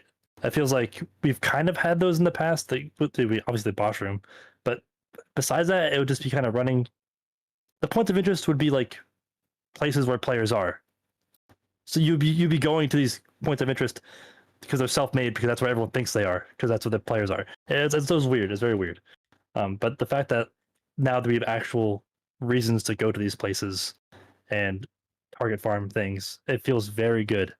Mm-hmm. And that's why when Nboss was talking about Fog of War being gone as a bad thing, I think that Fog of War being gone makes it so now these points of interest mean something. Because the problem with Fog of War was that there are points of interest on the map. I don't know where they are. Yeah. Jimmy doesn't know where they are. Josh doesn't know where they are. They're there, but we don't know where they are. So we can't actually treat them like points of interest without the information of knowing where they are. So that's like where I was trying to get to with that. Mm-hmm. Yeah. And it's easy to add some. That. Yeah, it's easy to add some, and I'm sure they're thinking about that and they want to. And like it's about time. We've talked about this for like a long time, like 3 or 4 wipes, adding map events, and they'd be very easy, even based only on our first 2 weeks of quests. So you have like a Cockatrice event where like 3 little cages spawn in a module, and there's 3 Cockatrices inside, 2 Cockatrices, and you have to like pull a lever to let one out, and if you're trying to grief, you can pull the other lever to let both out. Now you have PvP there. It's not just the quest items; like they drop good loot, so you'll want to go there, and then that creates like encounters and normals, and in PvE, like everyone's there, and so like those I think are what need to be worked on next. Agreed. POIs. 100%. And I think somewhere, Josh, this might have been one of the documents that you dropped on Reddit or SDF drop-ins on someone's channel. I don't know if it was yours or Jay's, but I thought I saw a chat log of SDF saying that he really wanted to focus on POIs more. Maybe I'm making that up, but I hope that's true, because that's great. Yeah. And it's great. These aren't like huge major POIs. It's not like we're fighting over fucking the Lich loot. I'm fighting over old tombs. It feels good. The value for those places is made outside of the existing dungeon. Like what you said with like the Cockatrice Feather. Besides that one quest, it's the only reason people go there. People are not normally going to go beat it off and have a good time getting some fucking cloaks. Like most of the time, people are not going over there to target farm that thing. There's other POIs that are way bigger that they'd go and fucking immediately take out if they had the opportunity, but they don't because they need to finish the quest. I never thought there would be a time in Dark and Darker history where I would be willing to throw my life away to have the chance at breaking 3 skeleton corpses on the ground. But here we are. Like that is my point of interest, and There's some juice The in there. cemetery, Yeah. like the cemeteries, and like the best part is, again, like I said, with those loot changes with the skeletons, is like not everybody knows where they are. If you're an experienced player and you've been writing down the locations in your head, you kind of go revisit them. It's a fun little, in my opinion, like it's a little mini game sort of. When I walk into an old module and I'm like, I remember breaking bodies here, and then just be like, fuck yeah, there's like 2 bodies praying, and it's just The amount of makes loot me rooms feel that involved. the amount of areas I've been to this season, but for like loot and stuff, that I had no idea existed until Yeah. SF was a thing. Just an example. In Crypts, the 4 shrine room, right? I'm talking about 4 shrines. Then there's like that big room in the middle with the hell it's shrine. a small church. It's a Sanctum. small, Yeah, yeah, it's the small other church. church. Yeah, Sanctum. Under the hell shrine is Or the those skeletons. 5 Brave skeletons. 5 yeah. skeletons. It's crazy. Anyway, Nope. I was like, I had no idea that existed. It's crazy Yeah. loot down there. What the hell? Yep. Anyway. Those little places that you learn about. That's another reason why I like the solo self-found, but that's also just coming from like being a rat for as long as I've been, hiding in the storm and being like, is there any more morsels in this lobby here? I would never care. I'm sorry to go back to fucking SF argument, but I would never even care to explore and like have these moments of wonder and like just immersion if I could just go to fucking Costco and buy my best Warden's outfit. That's not true at all. You still go to the most valuable spots. It's not only about players. You still go to the Sanctum for the 5 skeletons on the ground. It's just that's the most valuable POI on the map I am now, never aside from going to players. Sanctum for 5 You're going to skeletons. Sanctum. If I could just Yes, kill a you are. rogue, if I could just kill a rogue and it equals 1,000 skeletons that I would have killed. It's different. It's different. Nope, I disagree. You always go to the most valuable place, plus you fight players. when Okay, you but have the point market. is that we wouldn't have gone and switched up on that idea. I don't think people would have gone over to that place without the solo self-found, because there's a lot of vendorable stuff and customizable, buffed like the the loot. gems It has themselves. legendaries. It's So the loot. while Marketplace exists, there is no feasible place on the map in the entirety of the game that is worth more than just killing a rogue with some grimmies. There is no room unless you get lucky and you get a named Yeah, but item. now- And even so that is it's saying that the close. point is that the POI draws the rogue as well because of the value of it. So the reason Yes. you're going to kill the Yes, rogue is but- because of the POI itself. But you That's used to what he's saying. only go to the POI for the chance of finding the rogue. Now you're actually going to the POI because that's the point of interest. Yeah, and he's Because- saying the point yeah, is because the the money. point the of money interest is the has point. value, The point is the and- money. I agree with And- Sobad on this But one. the other side of that point is the coin money. is that the rogue or whoever else you're fighting there is not guaranteed to be an all bis because he couldn't get it off the marketplace. There's also that part of Yeah. the argument. It's So gonna be a little bit- it's twofold for sure. Whoever wins, whoever brings the bigger muscle should win, but we know that, anybody that shows up third is going to be the real winner there. Yeah, no kidding. So, Ken, you touched on Fog of War, and I've not heard as much chatter about that as I thought I would when they said they were removing it. Because for a time, we had Fog of War only in High Roller, right? Or was it Norm and High Roller and With no just not circle. Adventure?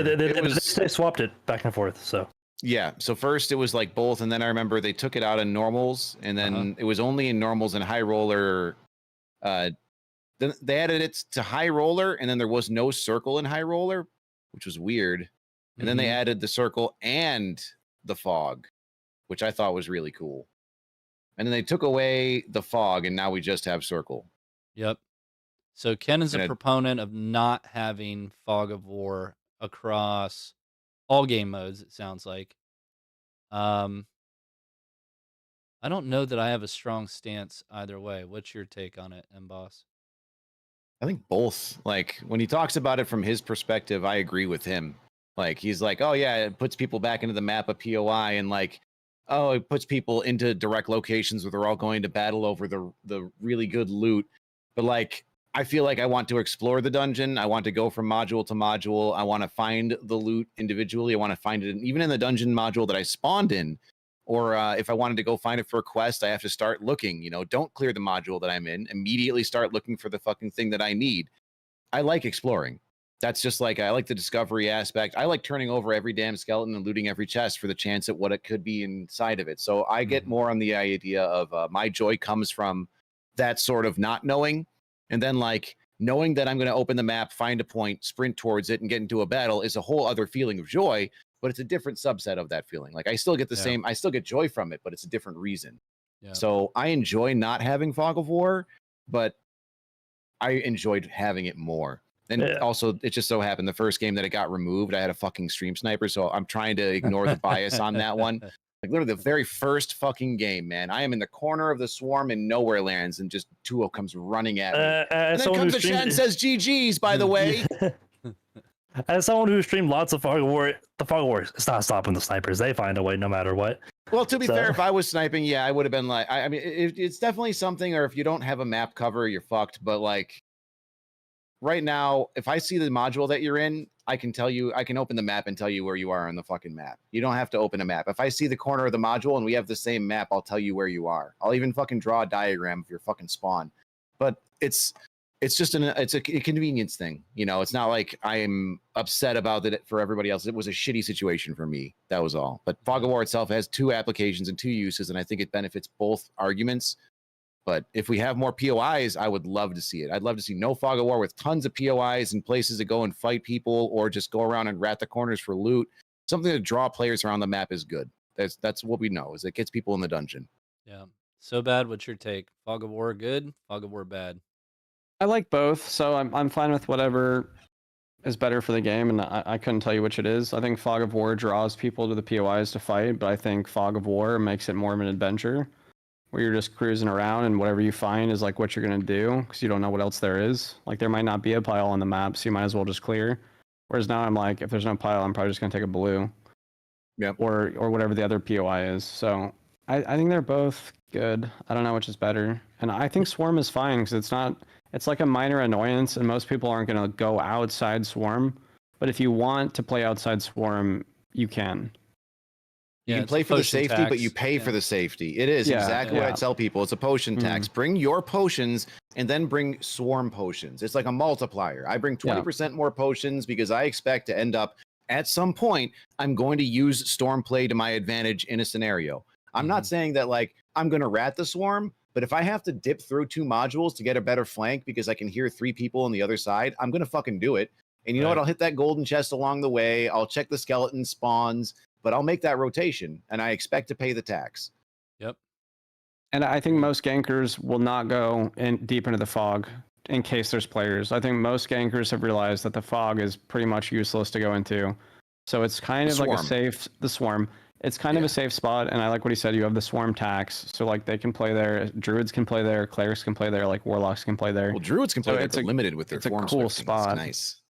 Yeah. I got into a fight. It was fucking last night. I just got through a rotation through the swarm and came in, and I was at the edge of Inferno, and a fucking rogue comes running through the door. Like literally I can hear his footsteps coming in right at it, and he walks around the corner, fucking stares at me for a second, turns, runs back into the swarm. I chase him through the swarm. I can't catch him. A blue spawns on the side of me. I take it, jump out. It was fucking Jay. It was goddamn Jay. He was running through the fucking swarm. I was like, Perry, you son of a bitch. But it's just fun because it's like a lot of comical shit, because he can't stealth in the swarm. He can't pickpocket, can't rat. You can't really go through the swarm as a lot of classes that are otherwise nuisances, in my opinion. I mean, yeah, I'm a cleric. I'm a nuisance, but like I'm in the swarm. I'm going to fucking chill there. That's my home. Druids like not being able to rat form and rogues not being able to invis has always been my favorite part of the swarm. Yeah. So speaking of rogues not being able to invis, we now have the dust that reveals them, and we have poison dust of some sort. Everybody raise your hand if you've used them. Exactly. That's where I was going. I have not used, what's it called? Ghost powder, ghost dust. I've never seen it used once. Yeah. Ghost dust pouch and poison vials. Like I haven't seen a single. If I have, then it's just like the gas cloud from the zombie. And if I have seen the ghost dust, it's probably just like a light orb that sits in the middle. It's so niche and nuanced, and the expenses. It should be like a 10 gold purchase. Like it should be on the fucking, the Woodsman, and he should just sell like fucking druidy packs of shit that you get, and you get your little fucking consumable thing. Because right now, no one's gonna craft it to reveal a damn rogue. I mean, yes, only when I get market. Yeah, exactly. Like the whole point of right now is in the Soul of Self. It's just there's no reason to do it besides you happen to have the shit for it. I don't think it has any value. The cost is too much, and it's not. I've never used it, so I can't say if it's like a module wide in effectiveness. But yeah, for me, it's not worth it. I mean, it has a worth. It's an ectoplasm, so a huge amount of players will like barely ever see that, and a lot of people don't like ice, so like they'll never see that. So that another proponent we won't get back into it, but it's for me, it's another proponent of marketplace.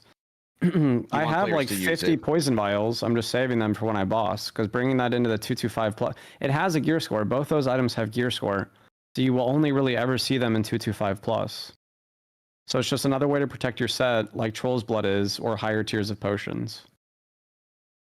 So they added luck sucked. potions to gear score. Do we feel good about that? I don't at all. I hate having to calculate It's my a luck weird- potion into my 224 yeah. kit. I'm not a fan. I don't know why they did that. I thought it was a bug. Another bard nerf. There you go. I think Yeah, it's really good actually, because it does increase the quality of loot you're getting, and so it should have gear score because you will outgear the other players quicker. So you're choosing to bring that, and it's Yeah, but basically it's an item. It's the same thing as just spending 5 minutes on the runes instead of going down. If you want to talk about advantages through playtime, like you just sit on runes in a 0 through 124, collect 2 pieces of gear, go to the next floor. Everybody that rushed down, you have a power level increase over them. So if you want to put 150 gold into the looting aspect of the game, that puts you in, I don't know. It's a weird change. I get what you're saying. Like, it's a power spike, a potential power spike, but it's the same as bringing a fucking lockpick, dude. I'm bringing a lockpick. It's the same value, and now I get access to a little bit of a higher tier of loot. Right. Why does the lockpick not have value on that? Honestly, that I mean, if you're saying add the lockpick, yeah, I'm saying I'm fine with the you're lockpick advocating also for raise the having lockpick gear in there, score. and I'm saying everything should be. But like You either know, way, it's we not talked about that it big of a with- deal. But Yeah, we talked about it before with the Mhm. consumable gear score. I still think that would be a nice addition to the game to Yes. have its own Yeah. bracket. Yeah. And that would solve that problem immediately. And Alright, then you well, could also so- sell. Sorry, Talking about just- gear score. Sorry, you go first. Sorry. just on that part, if you did sell poison vials and ghost dust powder on a merchant, and you could only bring X amount of consumables, whether that's Troll's Blood, heals, protection pots, lockpicks, like all that shit had its own gear score, like we've talked about before, then I like that idea, because then you're maximizing your gear score on the consumable side, and you're like, well, this time I'm only going to take 4 potions, but I'll bring poison and ghost dust powder. So I Yeah. do like that aspect. And maybe that's where we're going, and that's why they added luck potion to have a gear score, because they're trying to sort of do something like that. That's why I'm like, go ahead. So because we were talking about gears for a little bit, and I wanted to bring this up, I should have brought it up a little earlier when we were talking about the PvE mode. But now that we have PvE mode, right, and we have a safe place for players to learn, players who are at rock bottom, let's say they have some bad runs, they can go there in a safe place and like rebuild their bank and wealth. I feel like we might be in a spot where you could actually just remove all gear score lobbies. You just have PvP mode, PvE mode, because we're going to have this separation of rock bottom players rebuilding, working their way back into PvP mode, and then that will consolidate lobbies. All lobbies will be full. It'll feel fresh. You'll have a much wider variety of people in the dungeon at the same time. I think it works really well with SSF. Might not work as well with Marketplace, I'm not sure, but I think in the context of an SSF game mode, you could get rid of gears brackets right now, and it would probably feel really good. In PvP, but it I'm would curious. just be I don't know. elite and I nightmare disagree. mobs. It would be HR So- basically. So I think you'd tier. So for in the context of crypts, let's say you would tier it based on like the level of the dungeon.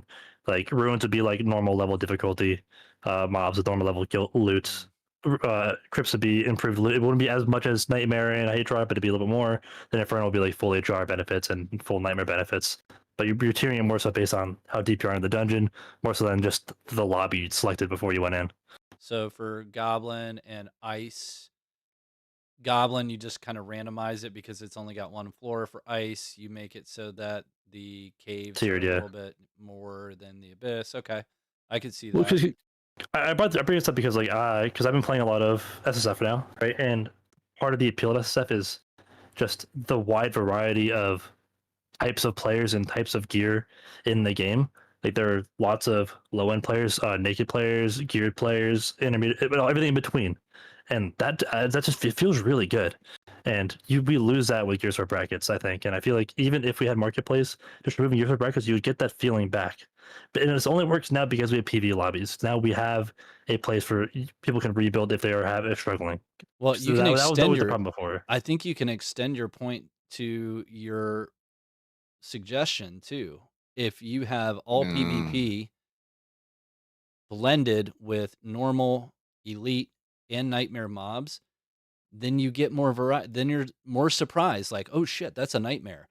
If you've got a mix of normal, elite, and Nightmare that are highly randomized, but the more you progress, the more likely it is. It's not guaranteed. Like, you're guaranteed if you go into HR Inferno, it's like, yeah, I know I'm going to see a lot of Nightmares. And when you see an Elite, it's like, oh, cool. Like, it's chump change. This is easy town.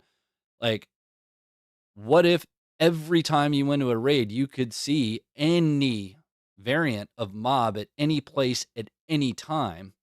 That would be kind of cool too, to just kind of piggyback on the point of, hey, it's really cool when you see a wide variety of players with a wide variety of gear. Mobs might feel the same way. And I don't think it's not a bad argument, really, because PvE mode, adventure mode, having mostly common or whatever the basic mobs are called. What are the basic mobs called? That are not elite and not nightmare. I don't know. But Normals. just normal. Okay. So mixing in normal mobs on ruins and then having a lot of elites and crypts and then a lot more in Inferno is kind of the status quo in adventure mode, right? And I think that's fine. And you cap it at that, but then make all PvP the complete Wild West. I think that would feel kind of fun. And just to go on that a little more, people in chat saying like, I don't want to have to re-gear in PvE mode. You don't have to. You could still queue into the game with Spark. I've been doing it every day for 2 weeks straight. It's a super viable thing. I start with my Spark kit, and you just play, and you just progress. You open some chests, you put some gear on, and you progress at a good level. And it feels good. It will, like, now if everyone was in one bracket, people always like, oh, I don't want to get run down by the PvP sweats. And you got to understand the amount of PvP like gotcha sweats in this game is so low. They are big fish, right? And the ocean could be big, but the problem is with gear score brackets, we put these big sharks in tanks with other sharks. And now if say you're a salmon, you can never enter that tank because you're gonna get eaten by all the sharks. But if you make the ocean bigger, the chance of you running into that shark is much, much, much lower, and you could just be a salmon. And all you right, could just. But I gotta hit it in two spots. In the ocean. There's no salmon in the ocean. Number Sorry, this is a bad fish analogy. Salmon and freshwater fish. I'm sorry. Analogy. Okay, but number two is that we've done all this before. We had it before. It wasn't good. People were tired of it happening, so that's why we got the gear score brackets on both sides. People didn't like it.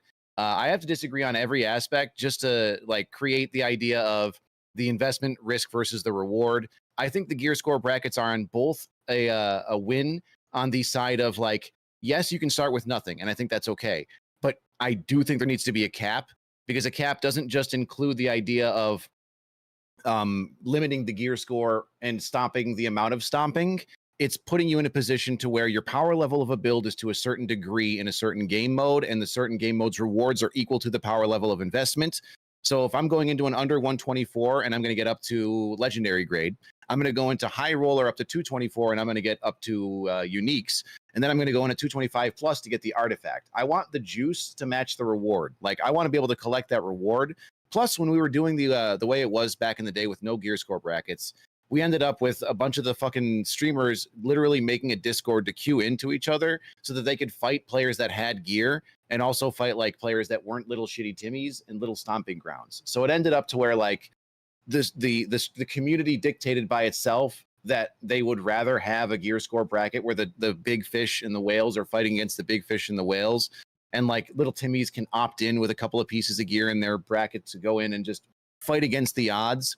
But I don't agree on the from a population standpoint. This is also assuming that we just have the numbers to fill all of those queues. And right? It has never been the case. We don't. And you're basing it on the idea of what we have for a population case now. I'm saying that in the grand scheme, I would have it the way it is. And right now, it would be okay the way you want it to be. But I think that we've already tried that. And most of the top player base complained about just butchering Timmies because they couldn't hold it off to just kill everything they see. I think you're thinking of this in the lens of the old system. I really think of it in the lens of in the ecosystem of solo self-found. It seems so much better with SSF. Within a marketplace setting. With SSF, yes. With SSF, yeah, it does work. But the moment you release the marketplace, you have those brackets being absolutely necessary. And even then, still abused to the max.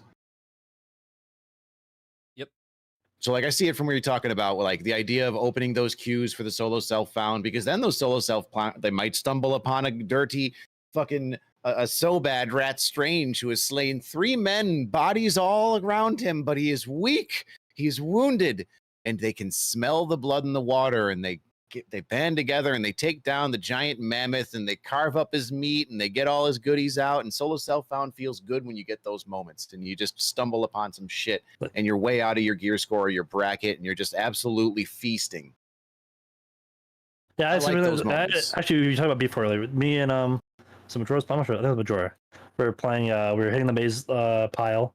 A team rolled up on us in maze, and we were stuck like in pile, and they're super geared, and they ended up killing us. We got them pretty low, but it was B4 and his other friend, and they were just in the craziest squad on roll piss I've ever seen.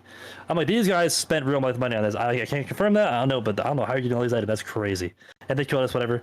And then just rolled. And I'm watching spectating. I'm looking at their gear. Then there's a random DP smite cleric and like a rogue, and absolute piss just rolls up on them as a third party, kills them. They lost it all. And I'm like, that's what you get when you have like the huge disparity. You get those crazy good moments for that player. Like, sure, I died, sure, before I died, but that guy, those two guys just had a moment of like that. They probably don't even recognize it. They don't even know. They don't even know how high it is that they have come off of that tiny little wooden horse into a goddamn private jet. Can't even carry it all out. It's beautiful. And they don't even know. They don't even. I've had that happen to me where I've gone in my abyss and I've like fought like fought a player, killed the rogue. He bleeds me down to like 12 HP. I'm surge kitting. Fucking Sork comes up, just puts a wrong angle firewall down on me, and I just happen to strut and die, and then he collects all of my shit. And I look and he's in completely piss. He's naked. Yeah. And I'm like, all right, well, that's just great for him. I hope he has a cleric to play with, because fuck. But yeah, I get the idea of like, that is a great thing. And Tarkov obviously doesn't have any sort of a gear score bracket. It doesn't even have any idea how many people are going to be in that lobby. But Tarkov with the great equalizers will always have a place like that. And I think with our consumables path currently on the trajectory, we could see some items like, corrosive pouch that you throw at a player that does like a goo on the ground that reduces armor rating and deals a light amount of damage as well. Like, you could see a lot of ways to kind of lower the playing field down to not like a rocket launcher, not like a one tap, but something that'll bring a player of titanic proportion down a little bit so you can manage them. Consumable wise, that is. Which I think Invisponts are a great example. You know, they suck, but they do exactly what they're designed to do. They give you an insane advantage over one small skill-based play that anybody can really do besides a barbarian or, rogue. But that little consumable play is something that people just need to lean into a little bit. But it's not something that doesn't have a risk. You're obviously invis-potting and your teammates trying to bait them into you, and now you're alone. Like, there is a good amount of effort in there. And yeah, like Res Scrolls is a great example too. That'd be something nice to incorporate for any sort of a consumable. There's just a lot there. I think we are touching our feet into that are going to be awesome. All right, so I think we should go into the Q&A portion. This has been a 2-hour podcast. A lot of good topics brought up and some good back and forths. So I'm going to toss the first question to start with Arcane. This is from chat. And it says, do you think that the amount of monsters in the dungeon should be scaled down based on party size? So should there be less monsters in solos than there are in trios?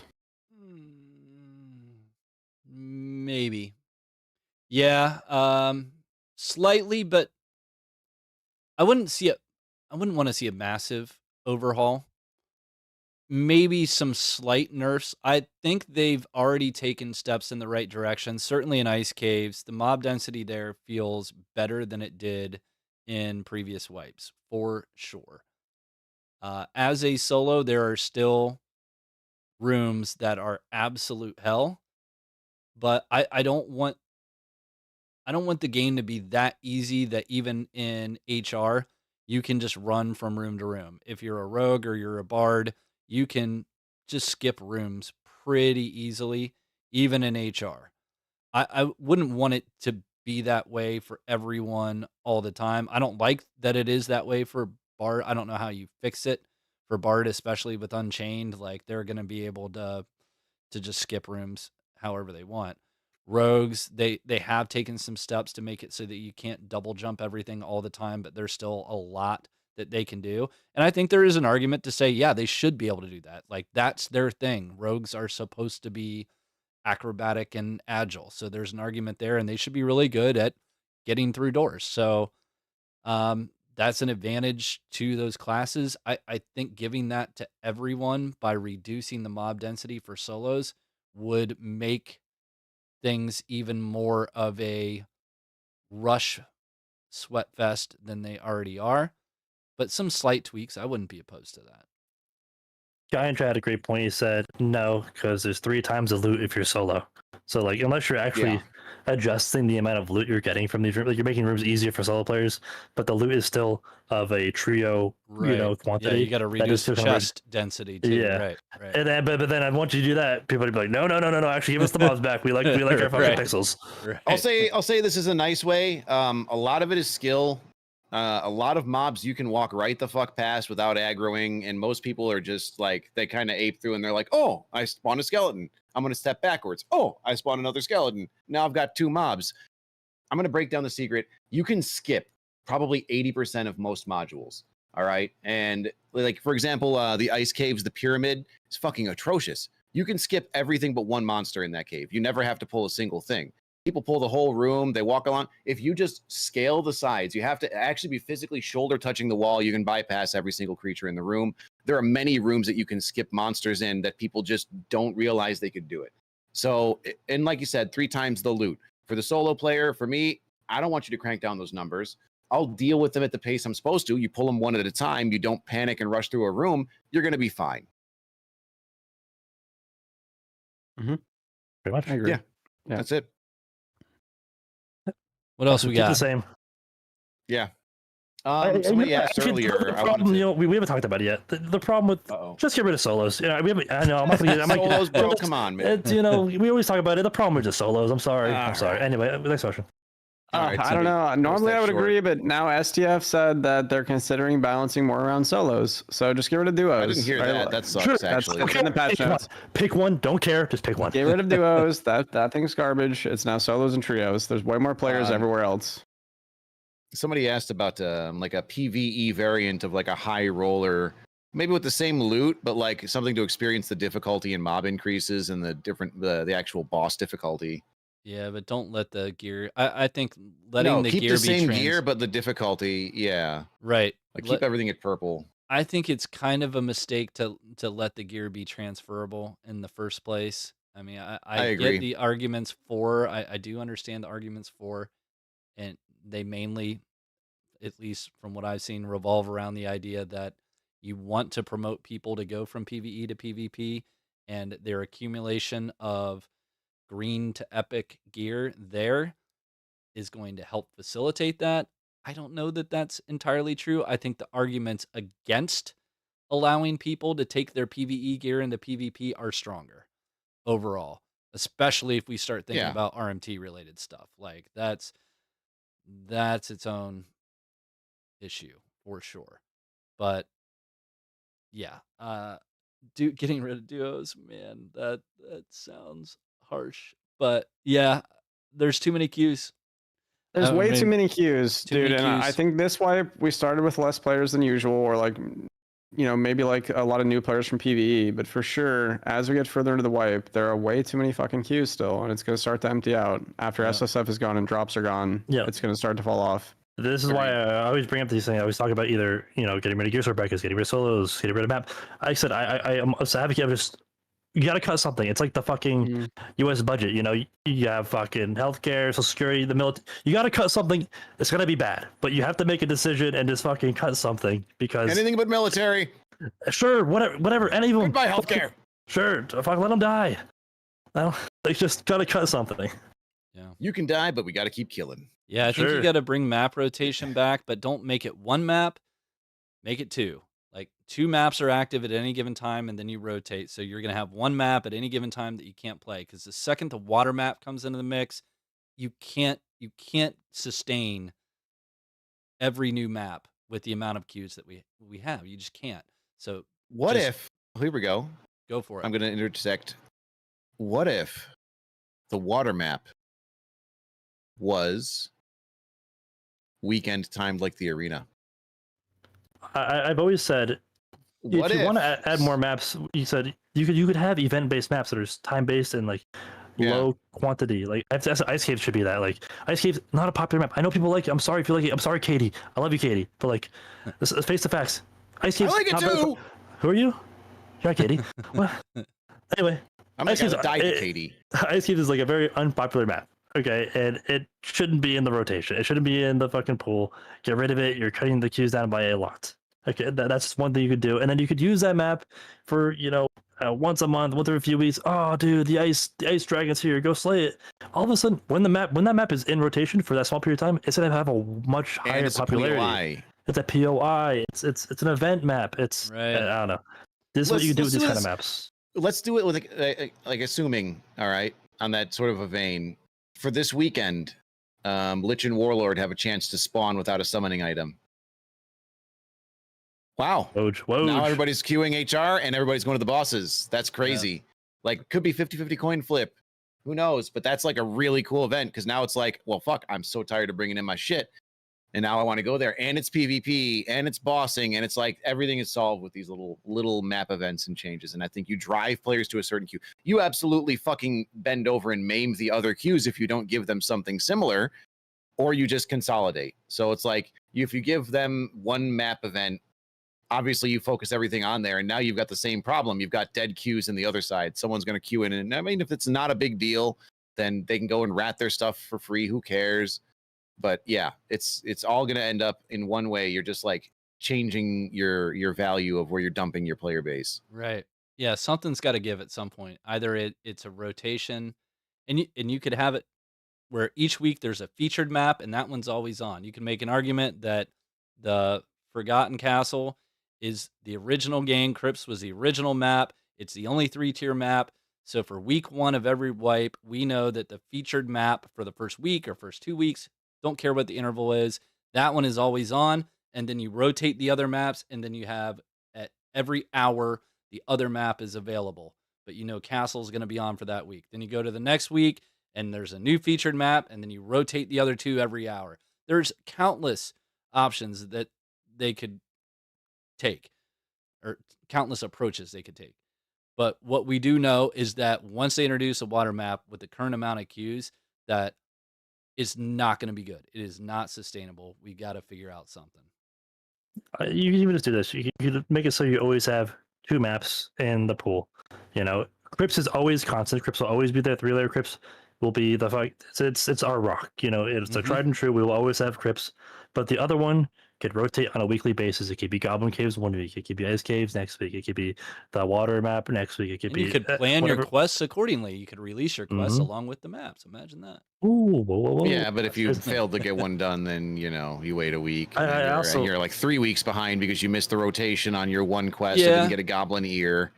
Yeah, you swap around the dependency basis, and you. I also think you shouldn't have map specific quests that are indicative of the main storyline of progression. You could have map specific quests, but they should be branches off of the main line, so they don't slow down your progression that you would do as extra credit for certain rewards. But they won't slow down your progression. You should be able to get from the first quest in your main quest line to the last quest only on Crypts, in my opinion. I think. Well, that's the same problem that you have with like, I'm a solo player now. I have Altar of Sacrifice quests. What am I going to do? So like, they want you to explore all game modes and avenues and all play styles with their quests. I think that's what they said. That's why they have the boss in there. And but there's still gonna be quests on this map, but they're not just forcing you. Like, cause the other day, like, yes, they are quote unquote forcing me to Ice Caves. I'm just not gonna go. You can't. You can't just bribe me. You weren't gonna quest anyways, though. That's like taking the fucking carrot away from the horse. He wasn't gonna eat, or he wasn't gonna eat the stick. Not true. He was gonna eat not the true. carrot. Did all like you're just. It's just like Tarkov. I do all the quests until they tell me to go to Shoreline. Then I stop. I see so many fucking, I saw so many green check marks on your character screen. Don't you give me that shit. You haven't turned in so much shit. No, I did the first full week. That's actually my problem with that is the time gated quest line. Because first week of wipe, quest mode, got them all done. Then I'm out of quest mode. I'm chilling for a week, and then I'm not going back into quest mode. When I'm in quest mode, I'm in quest mode. I feel like the time gating is what kills quest for me personally. I do think the time gating is still weird with the floodgates being so open on gear. But then again, they are actually gating it, so that does take me back to like they have been gating bosses. They clearly gated bosses. That is something that like from a testing standpoint, that is what they're doing. They're dialing the stuff on gear and loot. They're tweaking it. The little nipple nobbles, they're just giving it a little. They're figuring out where they want to go, and they're gear segmenting, and they're bracketing, and they're capping rewards. So like overall, I think what we're getting is better queues focused for what you're trying to do. Like between what we're looking at doing, especially with like I can go into 224 to boss, but like why in the ever-loving shit pissing fuck would I bring my summon and not want to get an artifact? Like obviously I'm going to take that into the higher gear score bracket. Plus, it costs 20 gear score, and that's a tenth of my stuff at 224. So it's going to be tough to bring that in and maintain enough to fight the other players. And yeah, I think that's a solution. I don't know. We need more players in order to get everything rolling faster. Just more players and then less time on these discussions and focus on this. If we put all this effort into new content and we just drag in more players and get those numbers up, everybody wins. Oh yeah, W. I feel like the design decisions we're making are coping on a low level of player count to like make it easier. But if we find ways to just cast a bigger net and get more people we in. always talk about low player count and like relative to previous seasons, sure, right? But Yeah. you know how many games would just fucking kill for 20k concurrent? Like Yeah. that is Oh, actually a lot. No But the shit. problem is, that's a good it amount. is how Iron Mace utilizes and puts them into these small pools. It's like the worst managed player population I've ever seen. Like you have a lot of people, and you somehow Siege. still make your game feel empty. Where I can go play fucking do a process a game with 100 concurrent players, and it feels how it should. It still feels full somehow because they manage it properly. It makes no sense. It's just so poorly managed. It's frustrating. Sorry for my fucking tangent, but it pisses me off. No, it makes sense when you have with like the consolidation of queues like that is always going to be that kind of game, like a randomized game mode or like a singular game mode. It's like Fall Guys, There's always going to be just people queuing into the one button game, and it makes it easier because there's no pre-planning for it. It's like why Squire lobbies were so popular, 0 through 24. You hit the go button. You don't wait and go, all right, I got to get enough knowledge to cast res. Oh, shit, I don't have enough cast Ease speed. of access. I got to get 140. It's just go button. So Well, go button that's queue what I will talk always about. be the most popular. That's why I talk about no Gears for brackets, because it's just a go button. Yeah, just go button You into could just go the- button it, but, yeah. but you could also spend the times you want to and still play it, but it's all the same thing. I think when you just start separating these play styles into their own special snowflake boxes, and then you have to manage them properly, and then you have to balance it. It just creates work. Yeah. It doesn't We're talking actually about add gear much. score bracketing Yeah, with it's- fucking consumables instead of them just fixing. I know, so I'm getting off topic. I rant about this all the time. All right, what is that? That's all right. It's an important topic, and it's Yeah. good to get educated and like interesting takes from 10,000-hour players. I think it's a challenging thing for us to think of because we've already done some of these things a few times, like the map rotation, or like everybody spawns at once, but then we're spawn rushing, killing each other. So now we have like continuous dungeons. So it is an evolving process. But what would you guys like to see next? Like, what would the Midwipe content be like if they were like, hey, we just did this, and even if you didn't know we were working on it, or it was something new that they haven't said they're working on, what would like be a really good Midwipe content drop? I'm talking this would be exactly 1 month from now, let's say something brand new comes out. Third skill slot. Like not a third skill slot, but like a utility slot for skills.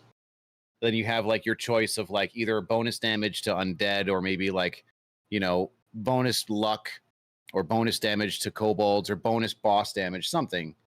Or even like I'm not like saying a movement mechanic increase because that's insane. Or yeah, even a 5th perk slot.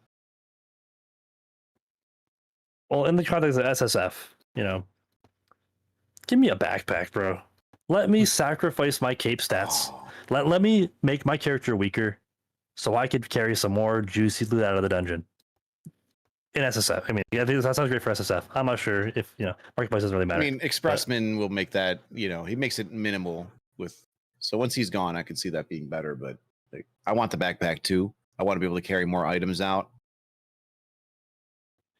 And let's but, definitely get yeah. that before Quiver, just to piss the Ranger players off.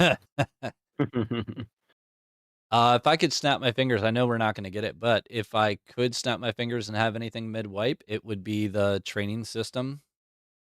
fleshed out, Yeah. progression, actual character development and progression. We're talking realistic here. I All right, know. let's get the quiver on I board. know. I said if we're being unrealistic. Yeah. So the third skill would be cool. Fifth perk would be cool. Things that are realistic. Yeah, third skill is really the main thing I could think of because we know we're not getting monk. We know we're not getting the map. I don't think a new boss would be cool, but I don't think that's like one of the big things that the game is suffering from right now. I think the new mobs are cool, like the aesthetic that they have improved in all of the dungeon levels, I think is noticeable. But yeah, man, I'm really struggling to think of anything that would like be a massive W change other than third skill, fifth perk, or give us the freaking training system, give us progression. That would be Second really layer nice. to goblins. Yeah, Goblin Inferno's not a bad That one. would be cool. Yeah, Goblin yeah. Inferno, like just slapping it out there. Yeah, that's a good call. All right. Oh, yeah. Yeah, those are good. What Those are about good you, choices. Sobi? I don't know. In my head, I was thinking something totally random and wild, like the Goblin Gulag, and it's 32. Everyone's a fucking goblin, and you're in like Squire Goblin gear, and there's 32 people. And if you get rank 1 at the end, there's no portals at all. If you get third, you get 1 class token if you win. Second, you get 1 class token if you win. And first place, you get 2 class tokens if you win. And you can So you just get like a brawl mode to get just people a in there. Goblin Gulag event, and you're just fucking brawling for some class tokens. And it's The like Goblin one weekend. Gulag. Yeah. Everybody's going to GG. Go to the GG. And it's just 32 little shitty goblins. I don't know. And like you push your emo button, it's just goblin noises. The end circle is just 3 warlocks fighting each other, constantly dotting, and nobody losing. Honestly, this is like the exact suggestion I would expect from somebody who likes Marketplace. Sorry. All right. It's- I'm it just would be glad nice that to incorporate those. SPF also That was- hates that was unfair, that was unfair, that was unfair. dude, so me and SPF See, read the vision, dude. The vision. that is another great point because SCF has just been wrong for 2 years straight. So like, there we go. Sorry, buddy. Let him Anyway. cook. He's done. At this point in the kitchen, it's burned. Do we All right, have boys, good any? fun. Yeah, do we have One any last question? lingering Honestly, last questions? let's just end the pod on SCF's been wrong for 2 years straight. That's like a great place to end. No, Please. where we actually have to end it is a shameless plug for our upcoming appearance on the Dorcas Hour tomorrow night. So tune in for that on Soma's channel. It will be a very good time. If my assumptions are correct, there will be very limited Dark and Darker discussion. So we're going to be talking off the cuff about whatever random topic of the day that doesn't involve good old dad. So it should be fun. So tune in. That's tomorrow night, 6 p.m. Pacific, which I believe is currently 9 p.m. Eastern. Dude, what if we get Soma just hammered enough to spill the deets on Iron Mace? That should Holy be like shit. the little side quest. That Yeah, get his address and we'll Uber Eats him some beer or something, some vodka. I wonder what his statute of limitations is. Probably more than 90 days, I would guess. But we might Can be we all just approaching talk 90 about days. really quickly, fantastically, what do we think happened? You have 30 seconds. Why did someone get fired? Ken, go. 30 seconds. Because Soma is way too smart and awesome and aggressive and had probably some really good ideas, and that threatened the way that SDF control is a giant control freak and wants to control everything, and you can't control Soma because he's too smart and made too many good, I don't know if I can just add. It's an SCF problem. SCF has an ego. He won't let anybody else have smart ideas. He wants to take credit for everything. And since, I don't know, I'm ranting 30 seconds ago. All right, sorry. Ed Boss. He went to a corporate event and took a dump in the bathroom too close to the kitchen. It stunk. SDF smelled it, and he thought he could never get that out of his head, so he had to get rid of him. Arcade. He stole mine. No, money is Nah. money. Like 99% of it. I think Soma's the type of guy that is not going to hide his real feelings. So I'm guessing that if there were any internal debates or arguments, he's probably the type that wouldn't back down. And SDF, like Ken said, probably likes to have a certain level of decorum and respect in his environment. And that Well plus said. the main thing, money. I just think they were hurting. And I don't think the timing. Yeah. I don't think SDF Yeah. values marketing nearly as much as Soma feels like he can get value out of marketing. I mean, why do we need 100% agree on marketing? that one. Soda Poppin's already playing. He's been playing the last 2 days. It's true. That's He's playing marketing. with his That is girlfriend now. marketing. That's he's already playing. Why buy him? He's already here. Why buy him? Why get 2 sodas when you can have 1? Yep.